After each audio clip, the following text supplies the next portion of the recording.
The following is a presentation of the Gear Radio Network. So, Fat Man. It's easy. So, I was in your bathroom dropping in New Jersey, and I came across this article. Oh, Jesus. Here we go. It's not wrestling related, but it's awesome.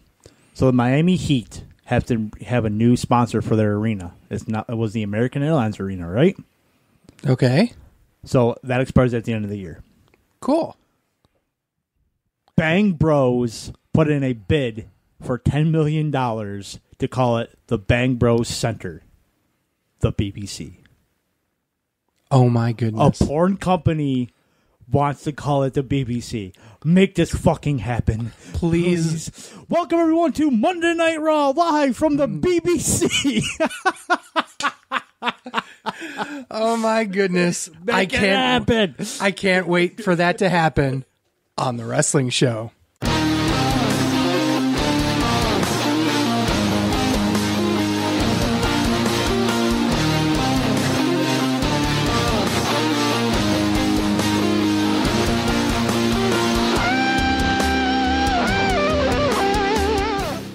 Welcome, everyone. This is Sleazy. It's the Fat Man. And welcome, everyone, to another wonderful episode. Blue Smock Nancy, they're awesome. They let us use that wonderful song, Unsettling Differences. You can find them on iTunes and Spotify. I actually got through that without breathing, which is weird. It must be the Kickstart you're drinking. Yes. Mountain Dew Kickstart. This is the raspberry citrus one. Actually, I like this one. Mountain Dew, please get a hold of me. I need a sponsorship, please. Pretty please. So let's get into it. What we have two shows to announce. Announce. Yeah, we're announcing these shows now. No, we're reviewing AEW and NXT Takeover Cardiff. NXT UK Takeover, yes. Okay, okay. Knowing it's from Cardiff should say a lot. Yes. But we got those two, and I don't see a lot of news and rumors over. Oh, no. Oh, holy fuck. Not that much. It could have been worse. That could have been worse, too, dropping a cup on this stuff. So let's get to it. What actually started first?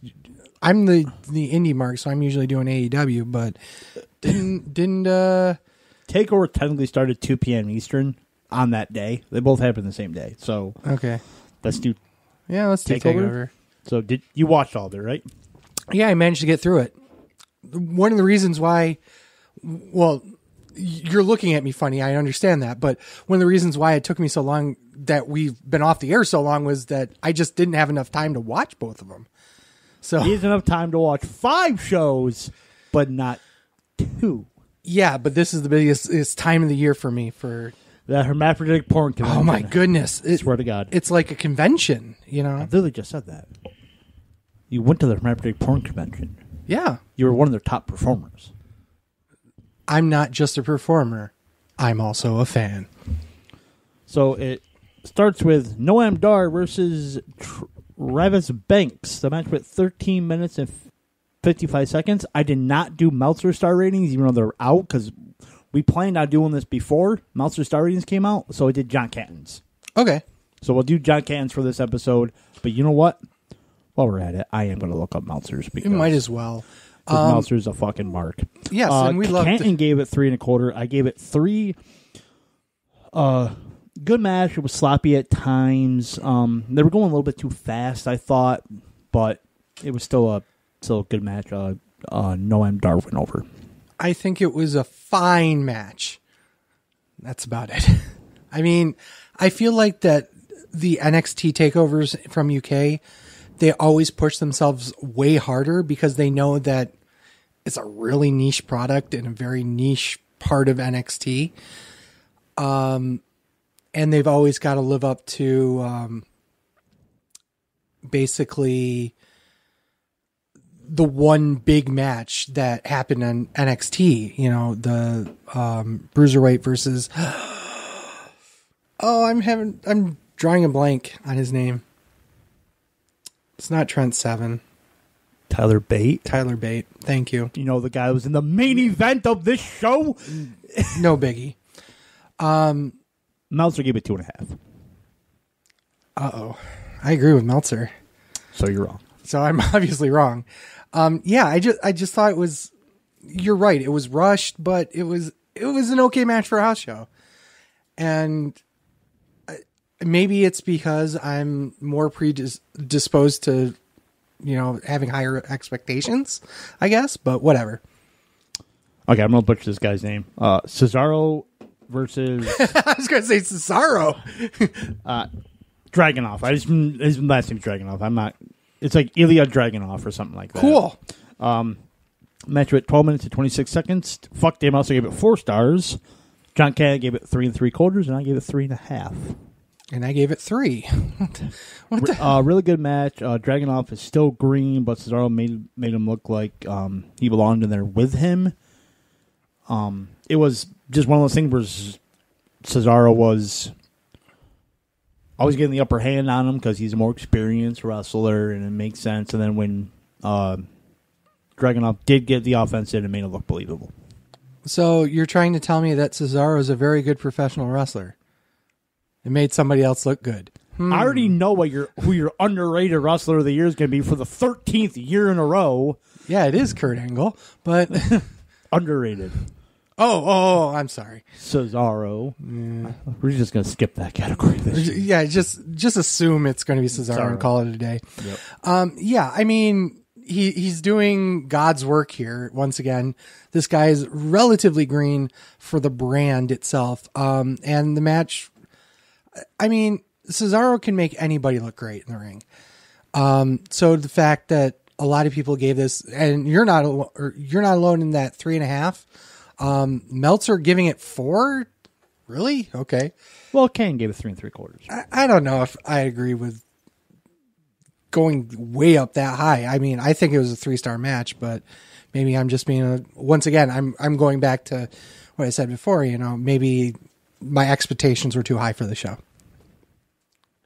Maybe. Your favorite triple threat match for the NXT UK Tag Team Championships. God damn it. We have Zach Gibson and James Drake defending against Gallus, and then also versus Mark Andrews and Flash Morgan Webster. Match with 20 minutes and 17 seconds. Me, Canton, and Meltzer both gave it 4.5 stars, so we are all wrong. I'll add me to that. This was an amazing match. So 4.5. Yeah, across the board. Let's put fantastic tag team match action all throughout. All 3 teams got time to shine with big spots, the false finishes, and the crowd was ready to pop for their hometown boys winning the tag titles. Oh, absolutely, 100%. There was so many, I think they played it perfectly well to where near the end they were getting flash roll-ups, and the crowd's like, this is going to be it, and it's like, no, and then they built the crowd up, and when they finally got it, they popped. Oh, absolutely, 100%. I feel like that, unlike most triple threat matches, this one wasn't a stinker. I mean, it really, and, having a triple threat tag team match is a little bit different than a triple threat regular match because everyone's got somebody to pair up with, even though it may not necessarily be, the 2 main teams, so to speak. So it's a little bit different with this, but they did a great job of putting this match together. Holy shit. I can't wait to see any of them on the main roster where they get wonderful gimmicks of being those foreigner heels. Yup. Last man standing match. Joe Coffey versus Dave Mastiff. Match with 16 minutes and 3 seconds. Me and John Cannon gave it 3 stars. Meltzer gave it 2.5. Oh, shit. God damn it. You agree with Meltzer? I agree with Meltzer. It was just one of those matches where, okay, yeah, they hit hard, and that's about it. Well, yeah, the top rope broke. Yeah, okay. Quotation marks. Yeah. So that means, I guess it was an innovative spot to do. Yeah, it's Joe Coffey versus Vader. Let's be honest here. So then, no, I thought it was a good match. They hit hard and stuff. They hit hard and stuff. Hit hard and stuff. Other than, like, you know, I love the match. They hit hard. And I didn't stuff. say loved. I said the match was good. I know. I'm just I'm saying. not like you. Match was amazing. 2 stars. 2 stars. Match was dog shit. 4.5. Which we'll probably get to later when we talk about some certain match at AEW. Oh god. But it was your typical last man standing match In WWE, yeah, absolutely. So, if you like, I did like the ending where they're both trying to get up on cases. He kicks it and he falls. A little bit creative there. I did like that, but other than that, it's, you know, if you've seen a last man standing match, you've seen this one. Right. Nothing special. NXT UK Women's Championship. Toni Storm versus Kaylee Ray. Not Kylie Ray. Totally 2 different people. Kaylee Ray. Yeah, very. I got news on Kylie Ray later. Yeah. Match went 9 minutes and 52 seconds. Fuck Dave Meltzer gave this 3 1/4. Me and John Cannon gave it an okay match for a house show, 2.5 stars. And I gave it 2. As a women's wrestling enthusiast. Yes, this was really bad, and I don't understand why. Toni Storm is a great worker. I think they were trying to get across where, you know, these 2 were friends, and then they, you know, it didn't work. No, it didn't. And Ray turned, and then, like, Toni was emotional, like, in the match, but why was she emotional? Like, like, I understand they're friends, but, like, you know, they didn't do the work. Ray was beating her up into the lead up, so you shouldn't be emotional in the match. Yeah, it just didn't make any sense. Yeah. Ray won the women's title. I think that's because Storm's going to the NXT proper. You think so? Yeah. No. It makes sense. I mean, Toni Storm's a great talent. I'm just surprised that this was her send-off match. I hope it's not. I hope she gets one good match and Like, gets another match with her at least to prove it better. Okay, here we go. Oh, Jesus. Main event time. WWE United Kingdom Championship. Walter defends against Tyler Bate. We need that every single time. But Walter. Walter. Match went 42 minutes and 12 seconds. John Cannon gave it 3 3/4. I gave it 4 3/4. I gave it 4.5. Dave Meltzer gave it 5 1/4 stars. Of course he did. And I'm the underrating piece of shit. I only gave it 4 stars. But I can see why you gave it 4 stars. I knew Canton's rating before. Right. Before I watched it. In my notes, it reminded me of kind of like a Guerrero-Lesnar match to where, like, Walter's a bigger guy, and every time he tried to get momentum, Lesnar stopped him. Or Walter stopped him. Stopped him. But when Bate finally was able to build momentum, it kind of got to Walter. So, but yeah, 4.5 I think is, I don't think it's a 5-star match. It probably did go long. Yeah, that's way longer than it needed to be. Like I said, came in flurries, but this time, you know, besides the Guerrero winning the title against Lesnar, this time the monster prevailed. I feel like that this was a 5-star 30-minute match. You know what I mean? They could have cut about 10 minutes off and picked up the pace a little bit more. I thought. And to be fair, you know, once again, I go back to, you know, this is NXT UK. They wanted to make some huge statement. Tyler Bate is a great name to the brand of NXT UK. Him and Pete Dunne are basically, you know, the 2 main people that brought this to light.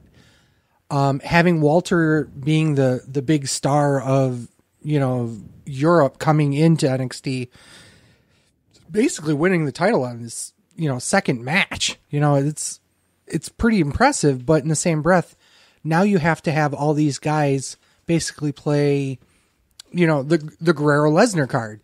You know, every match is going to be like that for a while until there's another big guy. Ironically, I would have loved to see Cesaro take a loss to him first. To Walter? Yeah.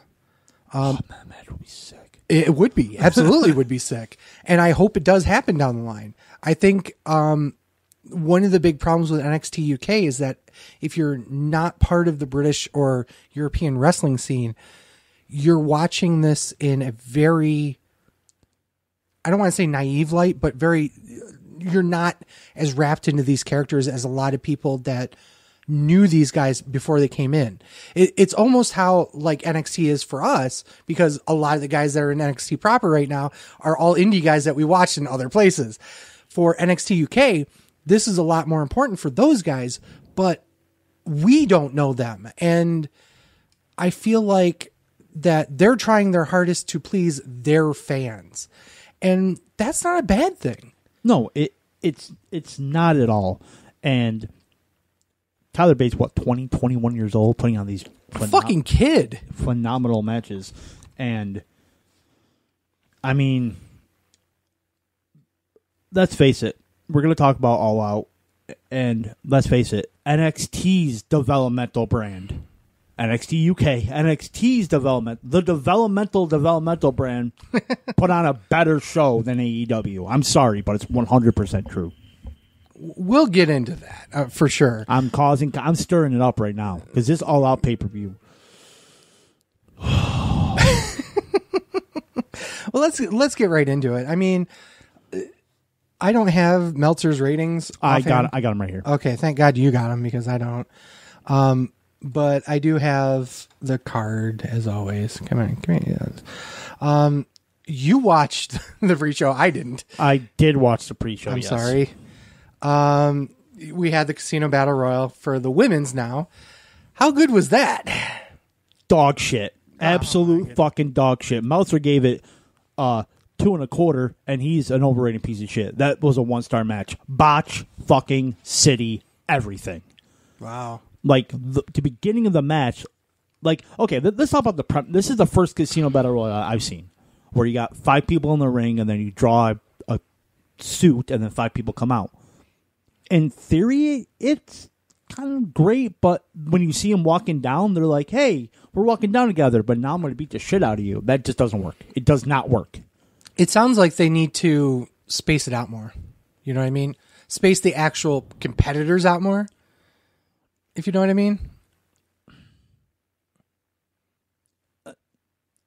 Kinda, but you know what I'm saying? Like, you have 5 people coming down who are supposed to be competitors against each other, but they're coming down just casually walking down with each other, and then they get in the ring, and then they fight. It just doesn't work. It doesn't work. It doesn't work visually. I also have to call you out on that, because every fucking battle royal, they all come out together. Yeah. Like literally shoulder to shoulder. Yeah. So, but I never liked that. I never liked that. It's an unfair criticism to leverage at AEW specifically. I know, but they did it 3 other times though. Instead of doing it once, but they did it 3 times. So that's the criticism going. Well, then do it this way. Then have all faces and all heels in each fucking 5-pack. That solves it. Yeah, but you know, like it's not like that. They can't book it that way. Right. Some aspects of it work though, because when you have Britt Baker, like, you know, she attacked. You know, when she attacked. Whoever the fuck she was feuding with, I don't remember, but that worked out great. So I mean, yeah. I'm trying to remember who it was. Bea Priestley. Yes. So so some aspects of it worked, but when he got into the ring, like, it was garbage. Like, Leva Bates started out and she immediately got eliminated, but then she kind of did the Kofi Hope spot right off the bat, where she was a librarian in this one, so she brought books down, and she walked on the books, not on the floor, and then she gets tossed. The Hope spot. The Kofi Memorial Hope spot. Right, and then, like, Nyla Rose... Can I say something really quick while I know I'm going completely off topic as usual, but Kofi Kingston's now the WWE champion. Can we fucking give him a Royal Rumble win for once? He should have won the Rumble. Won the Rumble, yeah, but now it's not being huge if he wins the Royal Rumble. He's a former WWE champion. Right. Let him fucking win it once. Right. God damn it. Because then the Hope spot's ridiculous. It just doesn't. Yeah, it's just a spot for a spot's sake. Right. Anyway, So I think it comes down to Nyla Rose, Britt Baker, and I don't even know. I'm trying to look through here. Bea Priestley. So yeah. So Nyla actually gets thrown over the top rope, but she lands on the apron. So then she comes. So Britt and Priestley come running at her, but Nyla does like a handstand, supposed to kick them both while doing a handstand on the apron. The problem with the spot is they don't want to accidentally knock her off because she's gonna win. Right. So I knew. So then they're nowhere near her. They're like 3 feet away, and it's like, oh, she got hit, and they both fall back. And as soon as that happened, I go, well, Nyla's winning because in theory it looked good, but they didn't want to accidentally eliminate the winner, so they had to be careful with it because she's doing a handstand on the apron. I'm like, so many botches. 1 star. It probably wasn't a smart spot to do. No. So, and then Nyla Rose won, and people are having a problem with this because, she's trans. That's not my problem with it. My problem with it is, if you're going to make wins and losses matter, and she has not won a match yet, except this one match, now she has a shot for the championship? I mean, Adam Page did. Right, but... So Nyla gets a couple of wins between then and the actual championship. There's no more shows. Oh, yeah, that's right. It's on the first show, Yes. isn't it? Oh, shit. So... whatever. Booking. Fuck it. Not the performer, just the booking of it. Hey, she eliminated 10 people. I do know that. Okay, so I will give them credit that they made her try to look like She eliminated half the field. a beast to, at least earn it. So I'll give them that, but... Well, you have to. I mean, outside of... excuse me. Out of how many people in the Battle Royal, how many of them had a match? 6? Britt Baker. This surprised me. Emma was in it, and she signed with Impact. Yeah. So we'll talk about that later, I'm sure. But I'm pretty sure that they're going to be working together more. As long as they don't book their champion in pre-show battle royals and have him lose. But no. I mean, okay. So I saw a name. Okay, so we'll get back to this later. Brandy Rose is a heel in this match. That simmer will go on, and we'll talk later. Okay. I'll definitely. Okay, so the second match, Private Party versus Angelico and Jack Evans, a.k.a. Lucha Under Siege? No? I'm trying to find some weird name for them. It was an okay match for a house show? Okay. Well, I mean... Meltzer gave it 3.5 stars. I gave it 2.5. Like, it was okay. Like, it wasn't anything special. I mean... Well, I mean, it's four people that do high-flying moves. Really? I mean, cool. ... It was above average. And but then I didn't this even one, watch it, so... Like... No, my point's invalid. I can't even make that point. Never mind. But okay. No, it was an okay match for a house show. So let's get to the actual card. We start off with the 6-man tag, SoCal Uncensored, which is Scorpio Sky, Frankie Kazarian, and Curry Man versus Jurassic Express, which they still called them a boy and his dinosaur. A boy and his dinosaur. There you go. I was like, what are you going with here? The graphics said Jurassic Express. Right. But then they kept calling him a boy and his dinosaur. That isn't the first time they had a lower third issue. We'll talk about that later. No. Oh, yes. You're right. I actually got that in notes too. So. Oh, do you? Cool. Well, at the end of the pay-per-view, yeah. Oh, cool. So I enjoyed this match. I thought it was a fun match. Once again, Christopher Daniels doing God's work, as he usually does, trying to make this fucking match even better than it should be. I gave it 3 stars. I thought it was a decent way to open the show. It was an opener that everyone was into because SoCal Uncensored is over, even though they're heels. I don't even know why, but Luchasaurus and Jungle Jack Perry and whatever he's called, Jungle Boy, Marco Stunt are all hugely over for some reason. I don't know why. So it was a good call. I just don't think it was the greatest match. I also gave it 3 stars. Meltzer gave it 4 stars, so fuck him. Oh, fuck him. Fuck Totally. Dave Meltzer. But I was trying to explain what Jungle Express was to my girlfriend, because she doesn't watch wrestling. So I'm like, because she's like a huge Luke Perry fan. Oh, okay. So I'm like, son wrestles. He's like, oh, really? I'm like, yeah, his name's Jungle Boy. And he's like, Jungle Boy? I'm like, yeah, he has a pet dinosaur, Luchasaurus. Like, wait, is it a pet dinosaur? I'm like, yeah. She's like, really? I'm like, yeah, a pet dinosaur. He goes, how, let me just show you it. So I showed her the entrance. Yeah. And she's like, oh, I get it. It's a guy dressed up in a mask and stuff. I'm like, what do you think it was, a real dinosaur? It was a real 100%. 100%. But no, but it was funny. But no, fuck you, Dave Monster, 4 stars. Oh, we're going to get some... In my notes, good match, nothing more. I mean, it's a 6-man tag that was supposed to be a lucha. Cool. Good match, nothing more. Cool. Kenny Omega, the despot. That was the first thing I texted you, too. It was like, I'm starting to watch the show, and Kenny Omega in the dead spot. Kenny Omega and Pac. 23 minutes, 20 seconds. What'd you give this? I gave it 3.5. Okay, we're on the same page then. I gave it 3.5 as well. A good wrestling match with some high spots mixed in. There was like the botch finish. Okay, yeah, and then I don't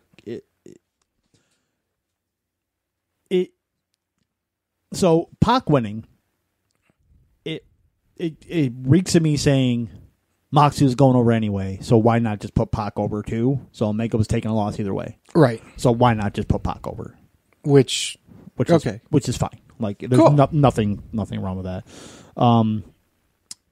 Yeah, it was just a really good match. That's it. I mean, it was put together decently well. Pac showing off his fucking lack of gravity skills is pretty fucking Jesus amazing. Christ. I'm surprised he's surprised he didn't shatter his leg. Oh, me too. Absolutely. That fucking spot, I was just like, holy fuck. Oh, this match is over. Yep. What? He stood up? Right. When Kenny Omega did the Faymaster to him and he flipped over, immediate mark out. Absolutely wonderful.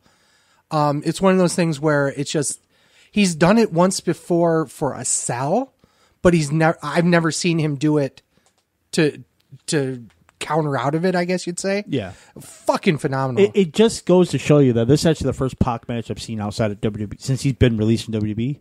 Just goes to show you how great of a performer he really is. Like, you kind of like out of sight, out of mind. Yeah. And he's down low, one of the best fucking high flyers out there. Yeah. And that's a fucking shame. And he's great as a heel. Oh, yeah.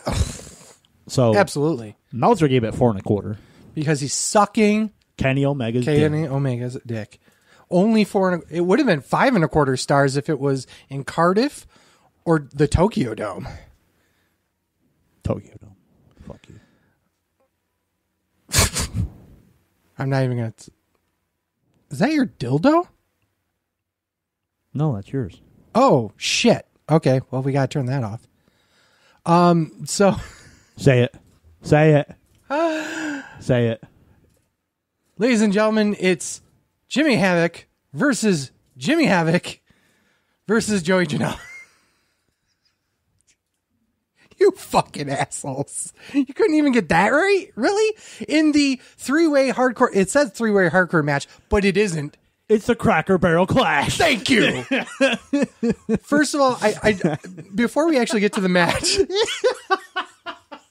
I laughed my ass off with Justin Roberts like, the Cracker Barrel Clash. I was like, what the fuck? This was once again, this was my mark out moments. Him putting over the Cracker Barrel Clash like it was fucking War Games. You should have said that, Cracker Barrel Crash, because that's exactly what happened. Oh, yeah, this was Crash TV, to say the least. But, I mean, it was phenomenal. I fucking loved it. Me too. As not a hardcore guy, Oh my God. It was the greatest. I fucking loved it so much. We bitched so much about this too coming into this match. Well, the booking of it. The booking not was the performers garbage. not the performers or the actual match, but just like how they built it. But oh my God. Oh my. When they fucking put like the thumbtacks and Havoc's mouth, the duct tape, and like all those are That was the start of this match. The start of the match. And then he does like, well, the one thing I really, not one thing, like when they do the flip on the Havoc while he's still taped to the chair, Havoc got up right from the chair, so it's like he wasn't taped. But well, I mean, it could have slipped off, or if he was that sweaty for sitting down, he's not you. Fucking baby oil, man. Shit, he's not you. Kayfabe, motherfucker. Yeah, okay. But everyone, even in kayfabe, knows they use baby with oil. fucking Ellen doing that trust fall with the fucking. That was great. That was phenomenal. Oh my God! Once he did it perfectly. I was like, holy shit! Then I started laughing myself. Yeah. I was like, oh my God, these guys are insane. I gave this 4.5 stars. Wow. I thought this was phenomenal. It was quick. It was violent, and most importantly, it was a great. Boom, we're in. We did it. We did the finish. We're out of there. This was 15 minutes long. And we forgot about the skateboard spot. Yeah, the skateboard spot onto Joey Janela. That was phenomenal. Oh, my God. There were so many great spots in this match. I gave it 3 3/4, but I think because of the way this card was set up, that could have been your main event. That really could have been your main event. The problem is that, and I hate saying it this way, but because they're not truly quote unquote name guys, that they were never going to main event any AEW event. That might have been a TV main event. Right. No, I agree with that. So, and Darby, Joey, and obviously Jimmy Havoc. What do you think about Havoc winning? I think he actually needed to. I know of the 3, yes. And I like that Janela took the fall because Darby Allin's been losing non-fucking stop since he came to AEW. Yeah. Making him look like a little fucking goober, but I think Havoc needed to, but going over Janela was the right. I think how that was, as much as I bitch about the fucking booking coming in, the way that they did it was the right call. Mm-hmm. So. Absolutely. And I think they're going to position Jimmy Havoc into that upper mid card too. So, I can see some really specific divisions starting to form. You have more of the hardcore division, the mid card division ish, where it's more. There hardcore. is a rumor. I didn't put any news rumors up to it now that they are thinking about ending in a TV title. These guys would absolutely be, which I agree with. I think you should have a world title, a secondary title, tag titles, women titles. Stop there. Hey, we're missing the women's title, but we kind of gave that away. But we do have the Excite World title, the Excite International title, and the Excite Tag titles. So we're gotta put Excite over. Of course, I gotta put Excite fucking over. Mark. Of course, I gotta do that. Speaking of putting things over for no reason, the Dark Order versus Best Friends. So this is the winner of this match gets a first round bye. No. Wait. Step back one, dude. Step back one. So the Dark Order won a match. Yes. To be in this match. Yes. To get a bye. Yes. So they actually had to wrestle one extra match? Yes. Where's their bye? They did get their bye. They're getting the bye in the next round. Oh, my God. What the fuck was this? and okay, now I'm going to step back, and I'm going to say this. Every performer in this match, including Orange Cassidy, spoiler, I'm huge fans of / people I've worked with at one point or another. I've even worked with Orange Cassidy. Yeah. Amazing talent here. What the fuck happened? My notes. This match should have been way better than it did with the talent involved. Yeah. What the fuck happened? It was a 2-star match. And in my opinion, I gave it an okay match for a house show. It went 13 minutes and 40 seconds. I mean, okay, so there's another problem, and I'm going to talk about it at the end of it. I'll talk about it at the end of it. Okay. I mean, Dark Order going over was pretty much. You had to do that. Yeah. Or else their win at Fight for the Fallen was pointless. Means nothing. Yeah, absolutely. So this was kind of a throwaway match anyway. Having them win by shenanigans on top of all the shit that's happened. Gaga. Yeah, I don't know. And then, okay, talk about the Orange Cassidy thing. Okay, so Orange Cassidy is fucking phenomenal. First of all, let's go there. He does a tope, rolls back in the ring, kips up without taking his hands off his pockets or losing his sunglasses. Fucking mark out moment. What do you think about him with Best Friends? I know that they did push. I think it was like Trent's trained with Trent or something like that. They said it on commentary. They trained with one of them, so he has at least they gave like why he was out there, like a backstory. Oh yeah, not just being like, oh look, they're together now. Okay, depending on how you want to play with this, he was so Orange Cassidy was part of something called the Gentleman's Club with Chuck Taylor. Obviously, Chuck Taylor and Trent are best friends and blah blah blah blah blah. But that came up in PWG. That was never that. The Gentleman's Club was actually you're gonna love this, a Chikara thing. But before Orange Cassidy, spoiler, that's not the first time we're talking about Chikara tonight. Yes, or the only time or not. That's also true. So I enjoy the fact that they brought up the history there. This is a brand new promotion. I'm kind of on the fence about it because if you want to play that card, great, but you also have to make sure that this very large company now, effectively, it needs to have its own identity, and bringing in a lot of that stuff from other promotions, especially when Mike Quackenbush can like get a little twinge in his fucking eye and say, royalties. I'm not a huge fan of, but I'm okay with him helping them. But in the same breath, I think it needed more of a storyline inside of AEW. Okay. But do you think having him Orange Cassidy a part of a group will be better for him in the long run in AEW, or do you think he should have just been like by himself? I think the roster's too stacked for him to be by himself. Okay. I feel like that they're either going to do more trios matches or tag teams with a manager-ish type thing down the line. Because you look at all the tag teams in there. You've got the Dark Order that's got a bunch of fucking putties. You've got obviously SoCal Uncensored, which is a 3-man team. You've got a boy and his dragon. Dragon? Yeah, I'm putting it over now as dragon. Which is it should be a dragon. Anyway, but there's a lot more tag teams that could easily add a third member, and it wouldn't be weird. So I get it. I like that. I hope that doesn't mean that they're going to throw a trios title out there. Oh, please! I think. I hope not. I think one of the biggest things that Ring of Honor did a disservice to was introducing the 6-man titles. So I felt like that they were completely a waste of time. They still are, but they're just out there. And I think that throwing in a 6-man title in this promotion would be also problematic. I don't think there's enough talent for it. As much as I want to say the roster's stacked, you're going to easily start throwing 3 singles guys together and running the 6-man titles.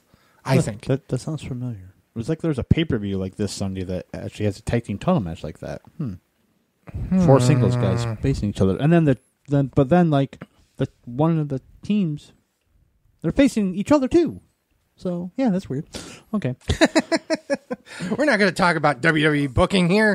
This is the closest thing we're going to get to not doing a WWE show for a long time.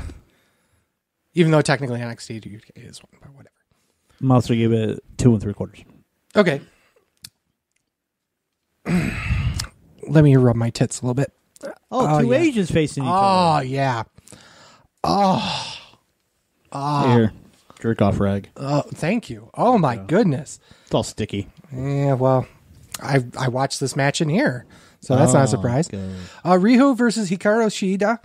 This was for a chance to be the other half of the women's championship for AEW that Nyla Rose already won into. This is going to happen on AEW on TNT the first night, which I guess I wasn't thinking about until we talked about it earlier. But oh my goodness, fuck yes! I can't say enough good things about how AEW is presenting Joshi wrestling in the States. I love this match. I thought it was a 4.5 star match. I thought it was very well put together. Pump your fucking brakes. Oh, go fuck yourself. Yeah, 4.5 stars? 4.5 stars. And it wasn't even the 4th best match on the card. 4.5 stars? 4.5 stars. Yes. I thought this was phenomenal. 4.5 stars? 4.5 stars. I'll be up on a fucking Lego. 3 stars at best. Oh, you fucking dick. Me and Kenton agree. Meltzer. Oh shit, Meltzer gave it 3 stars too. But I'm not, fuck you guys. I'm not gonna do that. But it's a 3-star match. It ain't fucking 4.5 stars. You're Asian. You're out of your fucking mind. You're fucking female. Not just female. Fuck you. Asian fetish bias is fucking coming out of your fucking tiny ass hermaphroditic dick hole. Okay, yeah. Overrating piece of shit. Yeah, Hope you step on a Lego. Hope you get fucking Down syndrome. Hope you get fucking ALS. All this fucking shit. Okay. Over a star and a half. Yes! Over a Baron Corbin match.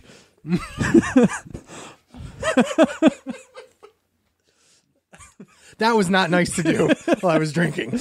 I said it while you were drinking. It's an entire Baron Corbin match off. Fuck you. Good match. Nothing else to write about. What? Rio should be called Ms. Small Package. Wow. Because that's her finisher. It's a small package. So. I mean, you're not wrong. Bryan Danielson had 5-star matches with a small package this finish. Was nowhere near a 5-star. I'm not saying it was. It was 4.5. That's near a 5-star match, you asshole. Not near enough.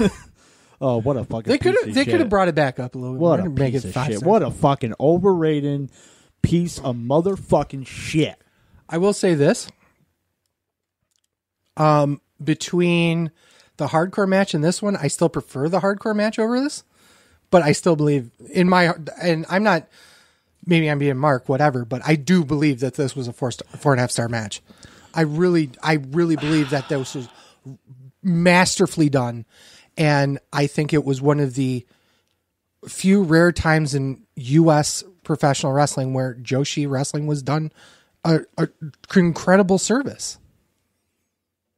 I think this was their best female match to date in this show or in AEW in general.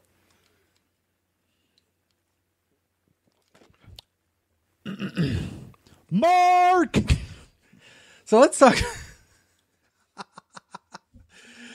Let's talk about good booking, okay? Oh, fuck you! So we have Cody Rhodes. Oh, fuck you! And Shawn Spears. Double fuck you!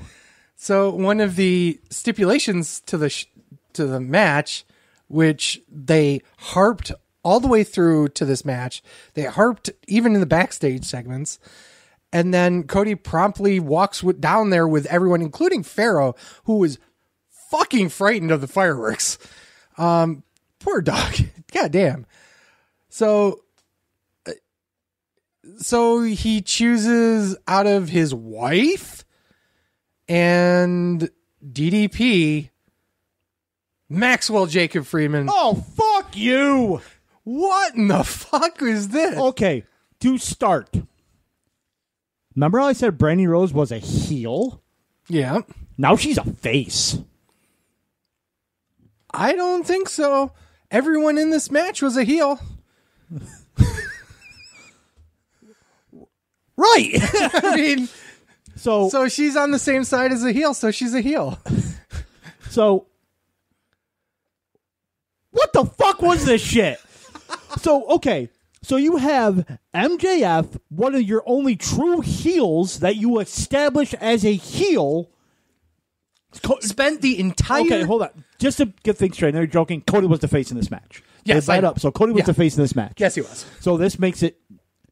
So the whole time, MJF is a fucking heel. Like, hardcore. Hardcore. Besides Jericho, probably the number 2 heel in the fucking company that's actually fucking established. You just know he's a piece of shit. He's a heel. Great. And he's still a piece of shit on Twitter up to this point and after. I never know that, but thank you. That's my point. So then now he's with Cody to counteract Tully Blanchard. The great Tully Blanchard. The one of possibly the greatest heels of all time. Yes. Who, by the way, Tully was fantastic. The best part of this match was Tully Blanchard. Oh, yeah, 100%. Like, it wasn't even fucking close. 100% Tully Blanchard. Best part of the match. You're right. Cody Rhodes, terrible dog owner. Apparently, he said that absolutely no fireworks. Then why have them ready for the fucking match? There were supposed to be fireworks. Now you're backpedaling. Fuck you. You knew about it. Fuck you. Anyway, so now MJF's to counteract Tully Blanchard. But Tully Blanchard beats the fuck out of MJF. A 65-year-old man beats the fuck out of MJF, which nerfs MJF, by the way. Yes. So not only now MJF turns face for ... He gets the shit kicked out of him by a 65-year-old man, completely nerfing him. So he's turned into a WWE babyface. Right. So, and then Tully, who's beating the shit out of MJF, sees Arn Anderson coming down to hit a spine buster on Shawn Spears. Love seeing that. Arn Anderson, greatest wrestler ever, be world champion. I'm an Arn Anderson mark. But why? Doesn't he hate the roads also? Like, he's a horseman. He's supposed to hate the roads. Why is he helping him? ... Question mark. And the best part and of then that... Tully goes to the back going, what are you doing out here, Arn? What's going on? So now you make Tully look like a fucking goober after beating the shit out of fucking MJF, and then Cody wins because... Never mind the fact that the other part of that is Arn fucking Anderson. God bless him, but should never be doing it with a bad fucking neck. Well, not be doing it with a bad neck, but doing it to Shawn fucking Spears. What? This was one of the biggest circle jerks I probably have ever seen. The booking makes zero fucking sense around the whole thing. And then they tease MJF, who does not help Cody at all. Not once. A drop. Not a once. Actually, it's a detriment to him because, he was distracting the ref while Tully can cheat. Yeah. Instead of Shawn doing it. Oh, by the way, and then another thing is, what you doing Tully... Now, Spears lost, which was the wrong decision. Oh, by far. Should have easily won, which would establish Spears as another heel, establish Tully as a guy who'd do anything for his client. Wait. Why would you need another heel? You have a heel in MJ... Oh. So not only that, so the wrong person won. The booking around it was, you nerfed now Shawn Spears and Tully. So now, when they're together, they can't... They haven't won a match together. Right. So the only reason why they were together was to boost up Shawn's, credibility and he can't beat Cody Rhodes. He can't beat a fucking Arn Anderson spinebuster from a 60-year-old man. So now, where was I getting to? Shit. Now you have MJF, who now teases a heel turn. Well, he was a heel earlier in the night. My head fucking hurts. And then now it's announced at their next pay-per-view, which I'll get to. It's Cody Rhodes versus Jericho. So now MJF is going to turn on Cody. Because it's MJF. So the whole point of this was... to get him out of the feud with Shawn Spears, I guess? I don't know. The whole... There was no reason... The match was overbooked to fuck. We established that. Never mind the fact that we haven't even talked about the quality of the actual match. Oh, yeah, it was garbage. Which was garbage. I don't know what happened here. It's what, it's here's what I think happened. And I'm going to... And I did this in the chat. I was all like saying MJF would just walk around backstage and they're like, oh shit, you're part of the promotion? You don't got a match? You're going out with Cody. There, you're on the show. That's certainly how it felt like. I mean, they did once again, they did their work using, being the elite and all that garbage. But I think the problem was with this was too many creative people got together and created what they thought was going to be a masterpiece. But what in reality happened was M. Night Shyamalan, Steven Spielberg, and Michael Crichton got together, created a movie with so many fucking twists and turns that it might as well fucking meant a curly fry. And it just, nothing worked. Really nothing worked. And it needed serious editing. It needed somebody to look at it from not the, oh my God, that's one of the bosses booking this shit. That's what I think happened. So when I told you that one of these matches gave me made my head spin, you knew exactly what match I was talking about. Oh yeah, absolutely. What the fuck? I even thinking about it now, there's no good thing that came out of that match, other than the fact that you got to see Arn Anderson spinebuster somebody. And Tully doing nothing. Yeoman's work and then getting it fucking negated 10 minutes later. Yeah, it made no sense, though. Nothing made sense. Oh, yeah, by the way, during the match, they had Tully Blanchard take off his belt to give it, or they had, Cody's weightlifting belt. Yeah. Okay? So then he's going to hit him with it. So Earl Hebner takes it away.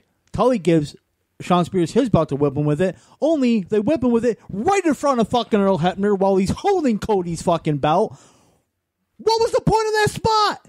Exactly. What was the point of that spot? Well, that was the point of the entire match. Was there's so many overbooked pieces of the match that just made no sense. Meltzer gave this 4 stars. Oh, take 3 stars off that. 1, 2, 3. I'm giving it a dud.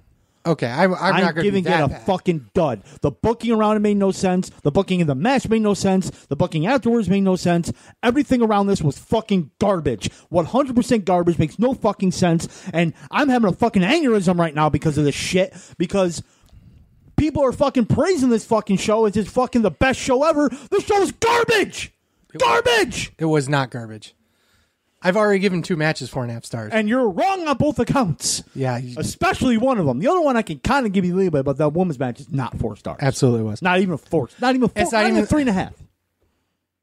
Okay. Oh, we're going to have a fucking aneurysm about this match now, too. Yeah, but I'm going to... Well, I agreed with you a lot on the last one, so... The Lucha Brothers versus the Young Bucks in an Escala de la Muerte Triple World Tag Team Championship. I went from Mexico to Japan because, whatever. Can we take a moment and before we continue talking about this match? Yes, I will say that this match was the match of the night. Okay. By far, match of the night. Yeah. I will say that this match is going to sound weird in hindsight after we kind of disappointed. I'm not disappointed. I mean, I'm concerned. Like I said, in hindsight, when I say disappointed, it's going to feel weird when I say that, but first of all, this was a 5-star match. Let's get that out of the way. It was not. I thought it was. I gave it 4.5. Of course. Unnecessarily dangerous. 100% agree. And I think you and me talked about, I told you there was a spot in this match you're going to hate. And it was actually not the spot I thought you were going to say. Yeah. It was a hard question. Right. It really was. The spot that I thought was dangerous was the Canadian Destroyer off the ladder through the table.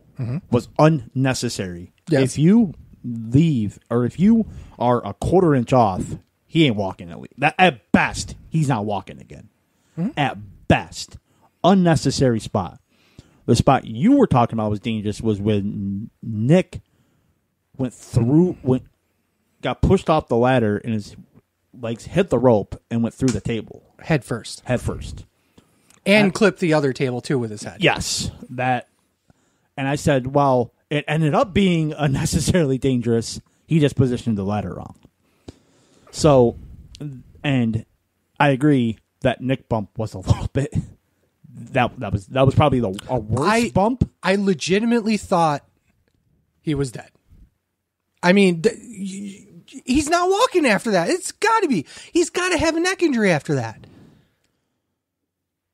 Even the Canadian Destroyer off the top of the ladder is absolutely ridiculous.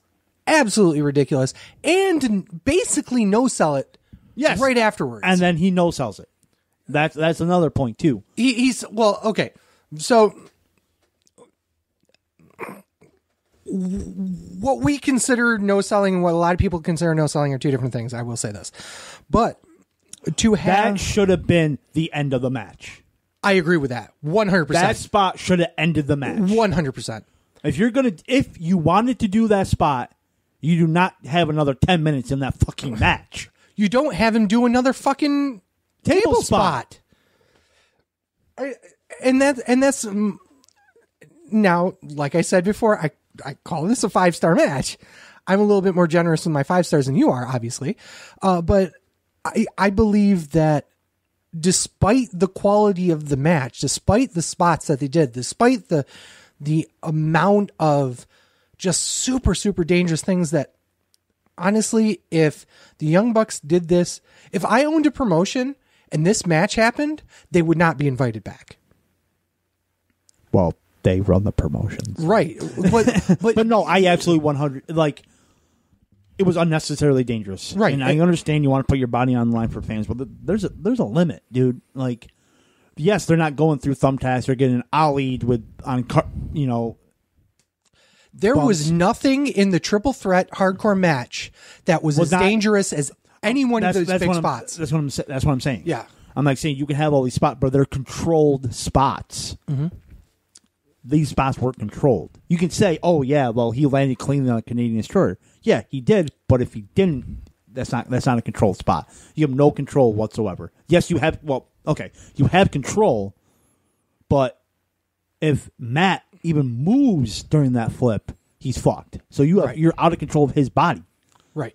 So you got to it's a trust factor, which obviously all wrestling is, but it was unnecessary. It's unnecessary, and that's why I'm not giving it like last year in that concrete jungle match. Yeah, like I wouldn't even rate it. You wouldn't rate it. See, I'm not giving this 5 stars because of 1, it was unnecessarily dangerous, and 2, they no-sold. I appreciate that. I do appreciate that. So I mean, I feel like that I feel like it was a 5-star match despite all that.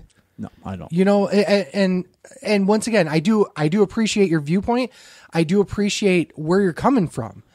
We're talking a 1/2 star here. All right, yeah. So, but when I say disappointing, I mean like they really didn't do anything else besides stupidly dangerous spots. Like the first half of the match was like, yeah, they went through ladders and they did acrobatic stuff, but you know, I like that. I liked it too, but I'd rather them do an entire match of that. Thank you very much. Well, so would I.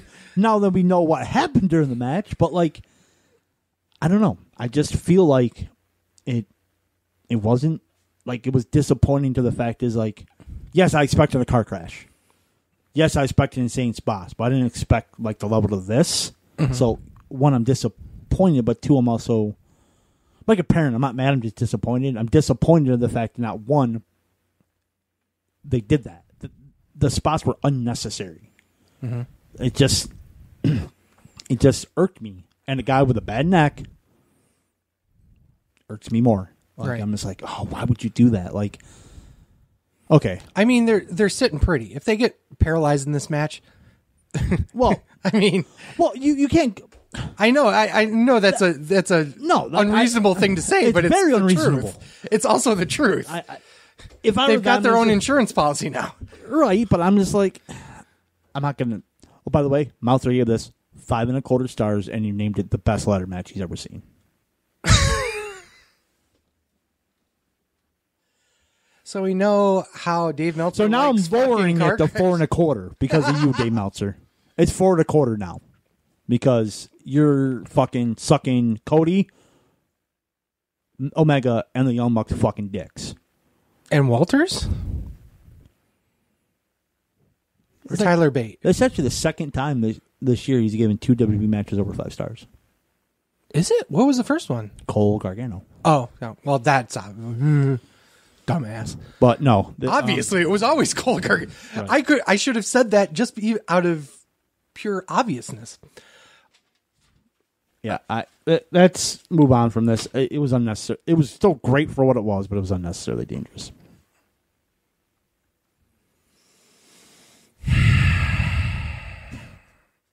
Adam Page versus Chris Jericho. Let's start with this. Chris Jericho is what, 48? Yep. 48 years old. Yep. I love Chris Jericho. I think he's a great wrestler, great worker, very giving to the business. I think he'll be a great AEW champion. I also think that the Judas Effect finisher, while saves him a lot of wear and tear on his body, is one of the worst moves I've ever seen in my life. Okay? Big boot, big leg drop. I would say it's even worse than that. I mean, it doesn't look impactful. He makes it look like it reminds me of John Cena's 6 Smooth of Doom. It's garbage. And I say that with all love and praise to Chris Jericho, but holy shit, come on. That being said, say it. Do it. The wrong guy went over. Wrong. You think it should have been Jericho? It 100% should have been Jericho. I know how you feel about the chase, and there is a lot of money in the chase. I also believe that they put too much effort into Adam Page as a credible contender to have him lose to Chris Jericho. You know what I think? What's that? I think they were going to go with Page. But he, ever since signing with AEW, hasn't been impressive. Oh, no, he hasn't. I mean, he was my underrated wrestler of the year last year. He was having great match after great match. Probably because he was a heel, and he's way better than a heel than a face. So maybe he's in the wrong role. But he has been impressive. So I'm thinking they're like, well, you haven't really showed us what you can do. We'll just give it to Jericho. That's a pretty interesting take on it. But at the same time, Jericho was their first signee. Yeah. So, I mean, and I think Jericho winning was the right call. That's what I think. I think it was close, honestly. Because he's a heel. You said it, the chase. He's a heel. He's an established heel. He's the only heel. That is actually true. Only heel with credibility. But, you know, and he has name value to bring to the company. So I get why I get why they did it. I I'm not saying that they shouldn't have done it. I just think that I think that was the right decision. What I thought you were going to say was it was an okay match for a house show. It is also okay match for a house show. I was not impressed. This went 26 minutes, 25 seconds.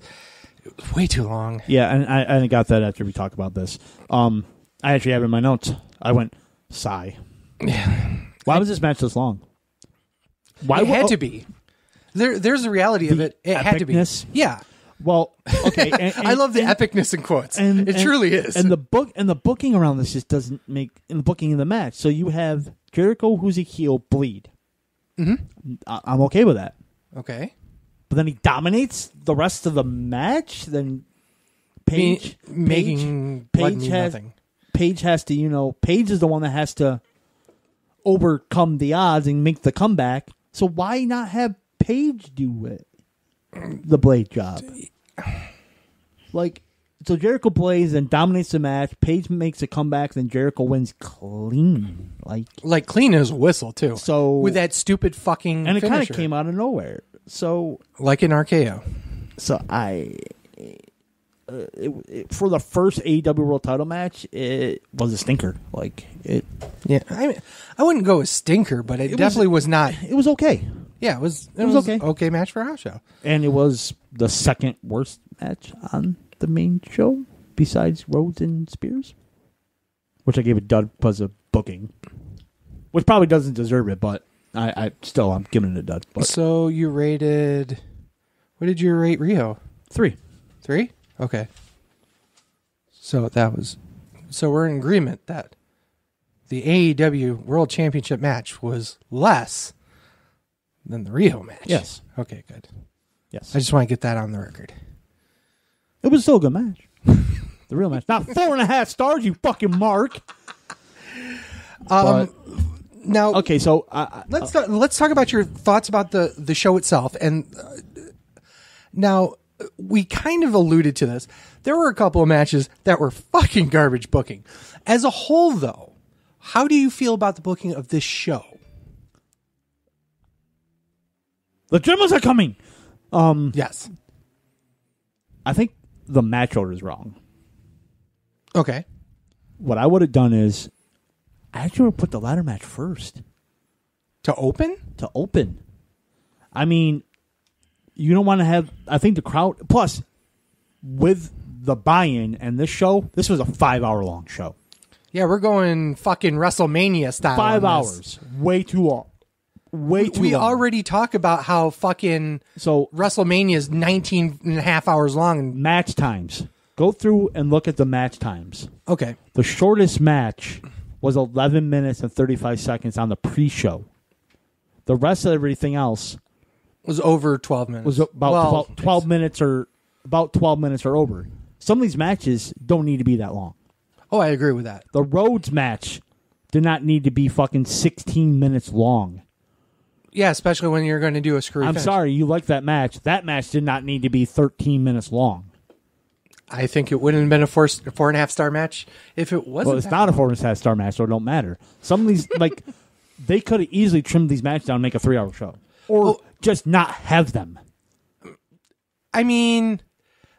you could... They pulled this one, Pac and Omega, could have been cut by 5 minutes. Right. That one, I think is actually timed perfectly. The Cracker Barrel Bash. Yes. Clash. 15 minutes on the dot. Dark Order could have been cut. Yeah. Some of these matches just could have been cut in time. The Jericho Page match should have got cut by at least 10 minutes. Here's one of the other things that I would have done is the Lucha Brothers match.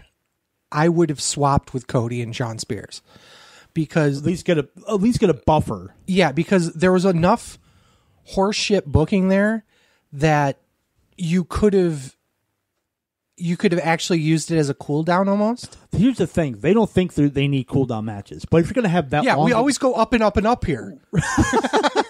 But no, but that's what they're thinking. Yeah, you look at this card. Yeah, this card structure. That's what they're thinking. But at the same time, when you have a 5-hour-long show, you need cool down match. They're not popping for your world title match, your first world title match. Right. And here's the other problem with this, and it goes back to what I said before. That's a fucking indie card. Yes. And you can't keep doing that. No. I hope that this changes once they have TV, but that type of booking will burn out your roster and it will burn out your fans. You can only have so many Lucha Brothers Young Buck matches where they increasing their danger to the point where they do actually paralyze themselves in the second most important match of the night. Right. Yeah, and I just think I would have flopped some matches around to where you're at least getting buffers in between the big matches so you're not burning out your crowd, especially if you're going to have a 5-hour-long show. Right. Oh, absolutely. And another problem I have is the camera work was god awful throughout the whole night. Except for one spot. Just missing fucking spot after spot. Huh? Oh, no, they did miss that spot, too. The best friend's hug. They missed that. They zoomed out too late. Both times. Both times. Yes, thank you. They just missed, like, even in the, it started on the pre-show. Mm-hmm. They kept missing eliminations. They kept fucking up, and they missed everything. Like, the camera work was off. It was more Why, though? I mean, they haven't had this problem with other shows. They didn't have this problem last year. What happened? They chose a different production company? Did they try? No, I doubt it. I think Craig Leathers is still directing it, so maybe it was just an off night, but they just missed everything. Yeah, it goes back to, I'm going to pull curtain a little bit more here. Two of the guys that do camera work around here, they do camera work everywhere. I mean, they're ESW, Excite, up north, up south, or down south, everywhere. These guys are very good at what they do. They're very good cameramen. They're very good at what they do. And one of the big things that they do is that if before the show, they go to some of the talent and say, hey, what's a big spot that we should be looking for? And it felt like in this show, nobody had any clue about what was going on. And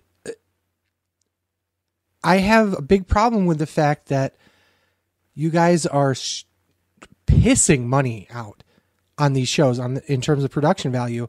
Why aren't you guys more organized in terms of, hey, maybe you should be looking at your cameraman and saying, hey, make sure you get this good camera spot. There's a reason why Kevin Dunn is one of the top paid executives in WWE, because he makes them look like fucking $1 billion in the ring. This show reminded me of a WCW show. Oh, Jesus. No, it Don't did. you even start, man. The undercard was good to and to good, and the main event, it was just a book. We just needed an NWO run-in for the main. we had a horseman run. We had a horseman run-in. It's a True. WCW show. It was a WCW. No, this was 100% a WCW show. Like, bad booking. Right down to the way out of line, high quality, non-American wrestling match. With Rio and it was a WCW show. So, I mean, you're not wrong. No. With a former WCW cameraman and a former WCW director. With a former WCW announcer who, by the way, is going to be joined by another former WCW announcer. And in the main event, a WCW wrestler. A WCW champion. Technically, it wasn't. It was in WWE. But technically, yes, he did. But he was also Cruiserweight champion, so he was a former WCW champion of a division. So, it's a WCW show. Oh my goodness. That is way too right on the nose there. I think they did a better job with booking than they did the last few shows, but they still got a long way to go. They did, but when they fucked up big time, they fucked up big. Oh yeah, time. Absolutely. The Cody Rhodes is time. And I'm once again, I'm going to say it this way. You need to make sure that when you are booking a show that you're on yourself, that somebody needs to be able to say, you should really make a second pass at that script before you go out there. And boss. I hate to, I really hate to say this.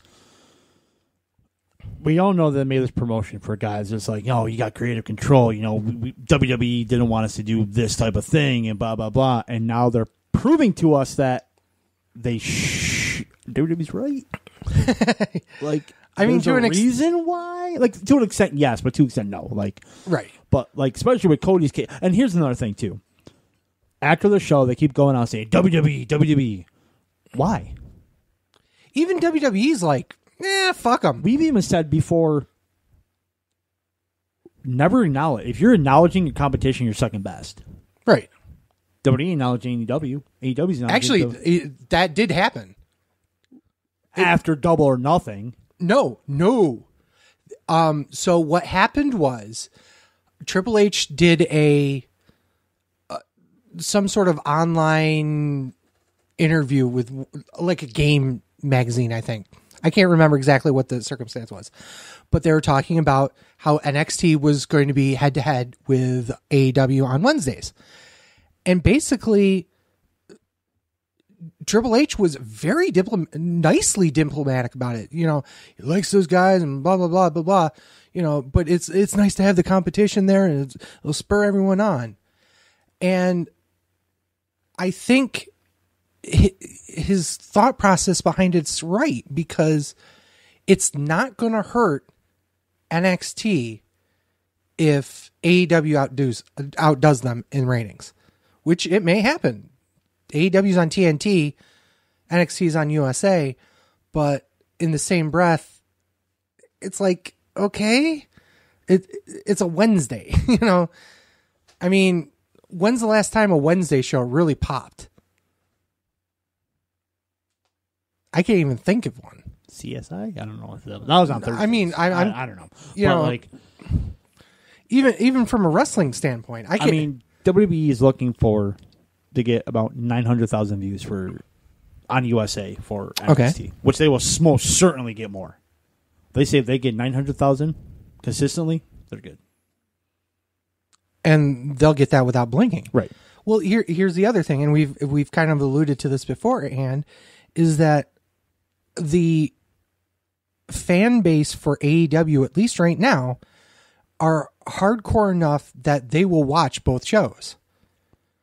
Right. And here's the thing, though. AEW fans are like, and I'm going to get called the WWE apology. I'm going to call it the remark for this. I know I am. They think that AEW shows, AEW fans, are God's gift to wrestling. They're not. Double or Nothing was phenomenal. Then it kind of has been trickling downhill. Okay. So, I mean, they started out good. It's part of Vegas, okay? Let's be honest here. It's the Vegas effect. It was definitely just Las Vegas doing it. But I don't know. Like, they're not. Like, if you actually sit back and you look at this show, fuck you and your 4.5 star rating. But it was a better show than Fight for the Fallen, but there's still a mess booking wise. So, okay. I mean, again, all I can say is hope it gets better when they go and get a weekly TV show. And if it doesn't, it's going to tune me out. Okay. So I will probably end up watching. I'll watch irrespective of that. I mean, there's enough people on the show that I feel almost a loyalty. Yeah, you have to do. I get it. You know, and I absolutely get it. And it's kind of how I feel about NXT, because there's a sense of loyalty, and there's a lot of people that are like that. I feel like that competition breeds success in all forms. So being able to sit there and say, okay, I'm part of the 500,000 a week that watch AEW and watch their fan base get bigger, and I can sit there and say, okay, yeah, you're watching on Monday nights, you know, the New Day I can't say Kevin Owens anymore, but you know, Braun Strowman and Seth Rollins. But here's this new promotion called AEW with guys that you might have heard of before and some that you haven't, that are really good at professional wrestling. Check it out. I think that if they market themselves correctly, they could be a legitimate competition. If they get their booking correct, if they get their marketing correct, and most importantly, if they get their TV correct, they could be a huge force. But there's a lot of work that still needs to be done. It's not over yet. You don't have a true juggernaut company yet. You have a company. You're not just a t-shirt company anymore. You have you have Vince McMahon's resources. Yes. But you don't have Vince McMahon's mind. Right. And you still have to... Or the people around him. I can't talk today. 100% Correct. Why do you think they picked up Eric Bischoff, Paul Heyman, and Bruce Pritchard? Come on. I mean, in all sincerity, there's a reason why Vince McMahon went, make sure those guys are fucking signed. If that means I have to pay them $1 million, so be it. Because the last thing Vince McMahon wants is any part of his mind in AEW. And those three guys, with all due respect to Bischoff and Heyman, those guys know the business. They truly do. Yes. WCW. No. I was just like, I thought you were going to bash them. Like, with all respect to them, they're pretty good at their jobs. Yes. Yeah, I mean, what? Okay. Well, in terms of Vince McMahon thought process, you know what I mean? They know his process. Here's the thing about Eric Bischoff. I give him shit for having one idea, which is the NWO, and he coasted, which is 100% true. But he's legit the only executive to make money for WCW. The only one. Yeah, that's the truth. The only one. So he's in a league of his own, literally. Yeah. And then Paul Heyman, maybe not the best businessman, but his mind is phenomenal. Yeah, absolutely. So and then there's Bruce Pritchard. Bruce Pritchard, the man behind Vince McMahon's, well, reach arounds, I guess. I don't know.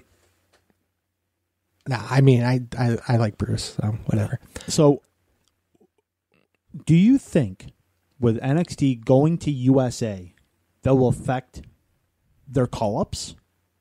Yes. Or just the opposite. People going down? Yes.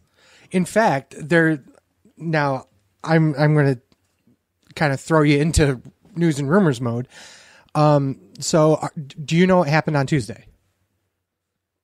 Yes. Okay. So the rumor, and of course Kevin Owens himself has perpetuated it a little bit, is that he's being brought back to NXT for their start on USA. Which happens this coming week. Yes. So I don't know when you're going to get the show out, but it's happening in 6 days.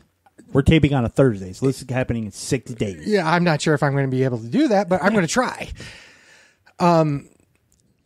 I think if they bring him down to there and bring a few other guys that were former NXT alums, quote unquote. Cesaro being the big one that I can think of. Sami Zayn. Yeah. Although I don't think they're going to, well, yeah. Those are the three I do. I would do 2 more.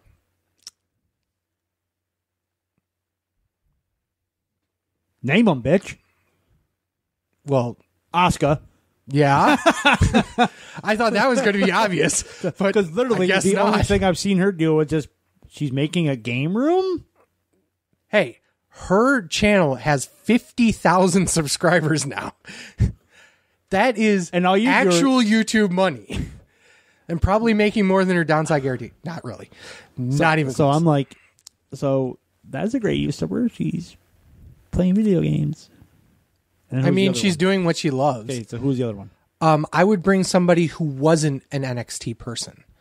Somebody big enough that would actually make an impact. Dun, dun, dun, dun. Actually, let's make that 6. Bringing John Cena to NXT would be phenomenal. Will never, ever happen.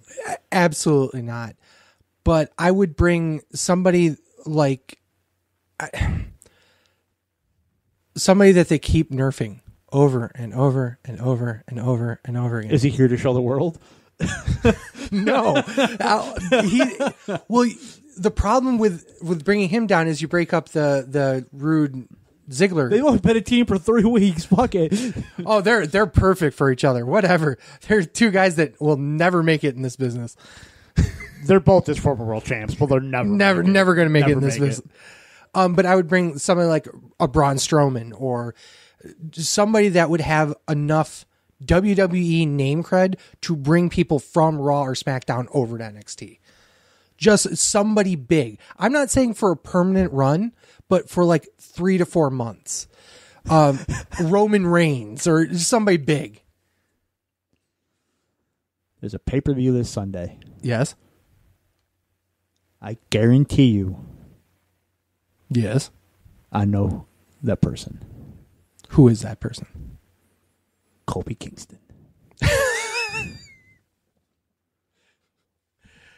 Orton wins the title. Kobe goes immediately to NXT. I mean, this is the brand he's really for.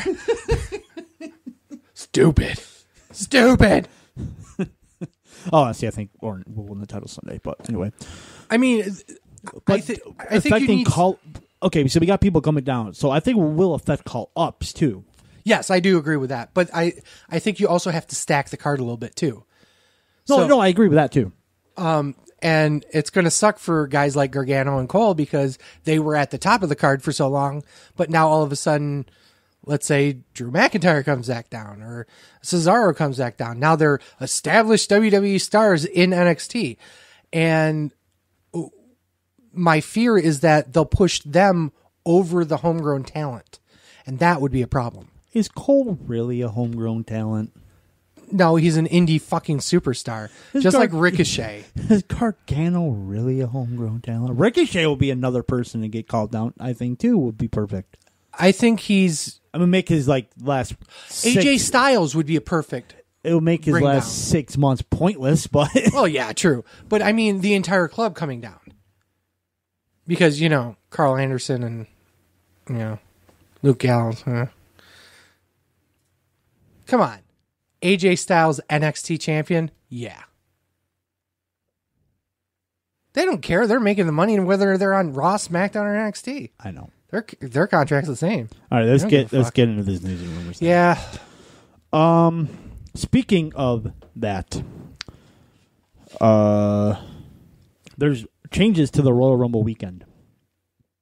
Oh no, I'm not liking this. Yes, I'm reading this. WWE announced details for Royal Rumble travel packages next year, and next year, 2020. Okay, which is next year. I thought you meant next year, as in the Royal Rumble after. Okay. And one notable omission is Takeover. Oh no. Takeover instead will be placed by When Worlds Collide event featuring NXT, NXT UK, and 205 Live superstars, and I have news on 205 Live in a minute. Okay. With WWE noting that Takeover is very much in their plans and that more details on the NXT schedule will be released at a later date.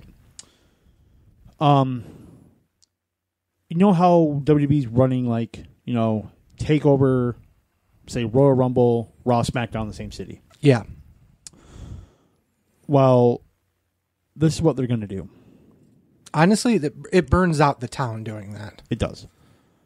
Apparently, SmackDown which will be on Friday, will be in Dallas. Okay. When Worlds Collide on Saturday, will be at the Toyota Center in Houston. With the Royal Rumble being at Minute Maid Park in Houston. Okay. And Raw will be in San Antonio. So 3 different cities for the Rumble weekend. So, I mean, it's not going to be the Rumble weekend anymore, really. I mean, they're running a Saturday show on a normal circuit. Right. Which they normally do. It's just a house show. Yeah. So that's the changes to... I mean, I'm okay with that because I don't know about you, but it feels like they like I said before, they constantly burn out towns when they bring an entire week's worth of wrestling to it. And you can tell by SmackDown that there's just there's nothing left. Yeah. Well, here's the other thing is I think they're doing it also intentionally to fuck indie shows that keep coming into towns where they're running a bunch of indie shows that same weekend. And this would kind of stop that to an extent. It wouldn't be as bad. Let me. They can still run Friday. No, I don't think so because they could. Yeah, Friday night they can still run a Friday. WWE's not in town Friday night. Right. Well, that's my point. So they can run Friday night in Houston when WWE's coming to Houston on Saturday. They can still run Saturday. So they still got 2 days. That's not the point. I understand what your point is. I understand they're already there. Might as well use it to grab other people during the day. That's not happening anymore. No, I get it, but I still think that you could still have indie shows pop up Friday, Saturday night. I'm not saying that you can't, but it's not going to be as big of a market. No, I get it. No, I think that's intentional, though. I think that's intentional on WWE's part because I know for a fact that they've done it years past where they've intentionally booked out venues that indie shows would have worked. So I know they get pissed about the fact that other indie promoters are using the WWE name to basically come into their town and run shows. So doing it this way kind of sticks it to them a little bit. Not obviously not as much as it would with other, they're not going to get rid of that. That's just not going to happen. Obviously, people are always going to run Friday and Saturday night. They're always going to run Friday and Saturday night of a WrestleMania or a Big Four weekend. But the difference is that there's not 400,000 fans in the city for 5 days going, oh, there's a show at 3 p.m. too?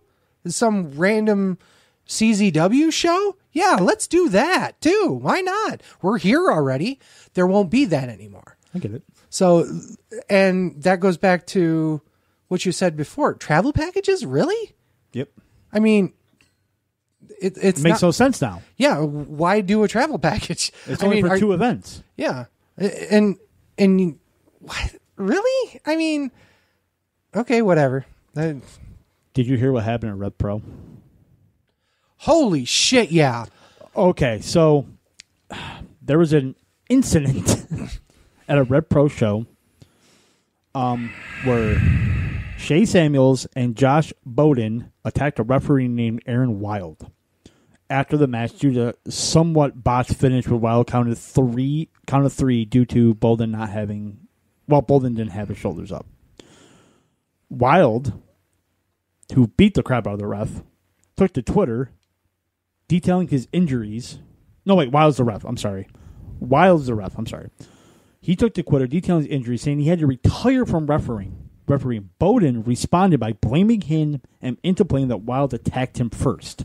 However, there's video footage of Bowden beating the fuck out of this referee. So he deleted the comments, or deleted all his social media accounts. He got fired from Rev Pro, and he's, quote, retired from wrestling. I know you are big on wrestler safety and stuff like this. Have at it. First of all, I've been talking to my lawyer about times like this, and I've been advised by my lawyer to make sure that I don't fucking drag anybody's name through the mud. So let's get started. What in the fuck was this shit? Seriously. Now, it's no secret that I work in Excite, and we have, for better or worse, we don't have the greatest refs sometimes, and shit happens. People make mistakes. However, this was not a mistake on the ref. No. This was a mistake on the worker. Yes. And the ref went through. This is like we talked about the WrestleMania main event. The ref went through with the finish. Mm-hmm. He did what he was told to do. So the wrestler fucked up. If you have a problem with this, you take it to the back and you don't beat the shit out of him. You fucking talk about it. You beat the shit out of this referee in front of fans. Unprofessional. I hope you stay retired. I hope no one ever fucking books your ass again. That was fucking bullshit. I do know a promotion that would love him.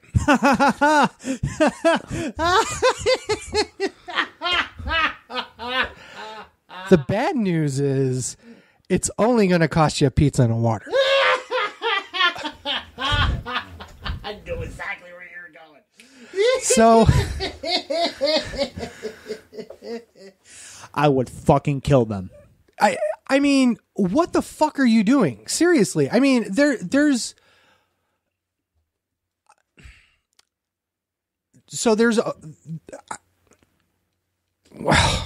I don't even know. I'm choking on my own rage here. No, that's just a dick. Oh, well. Oh, that's what that tastes like? Cool. Dick flavored Starburst. Oh, I got it in! Yes! Yes, one dick flavored Starburst for you. Brought to you by Starburst. Please give us a sponsorship.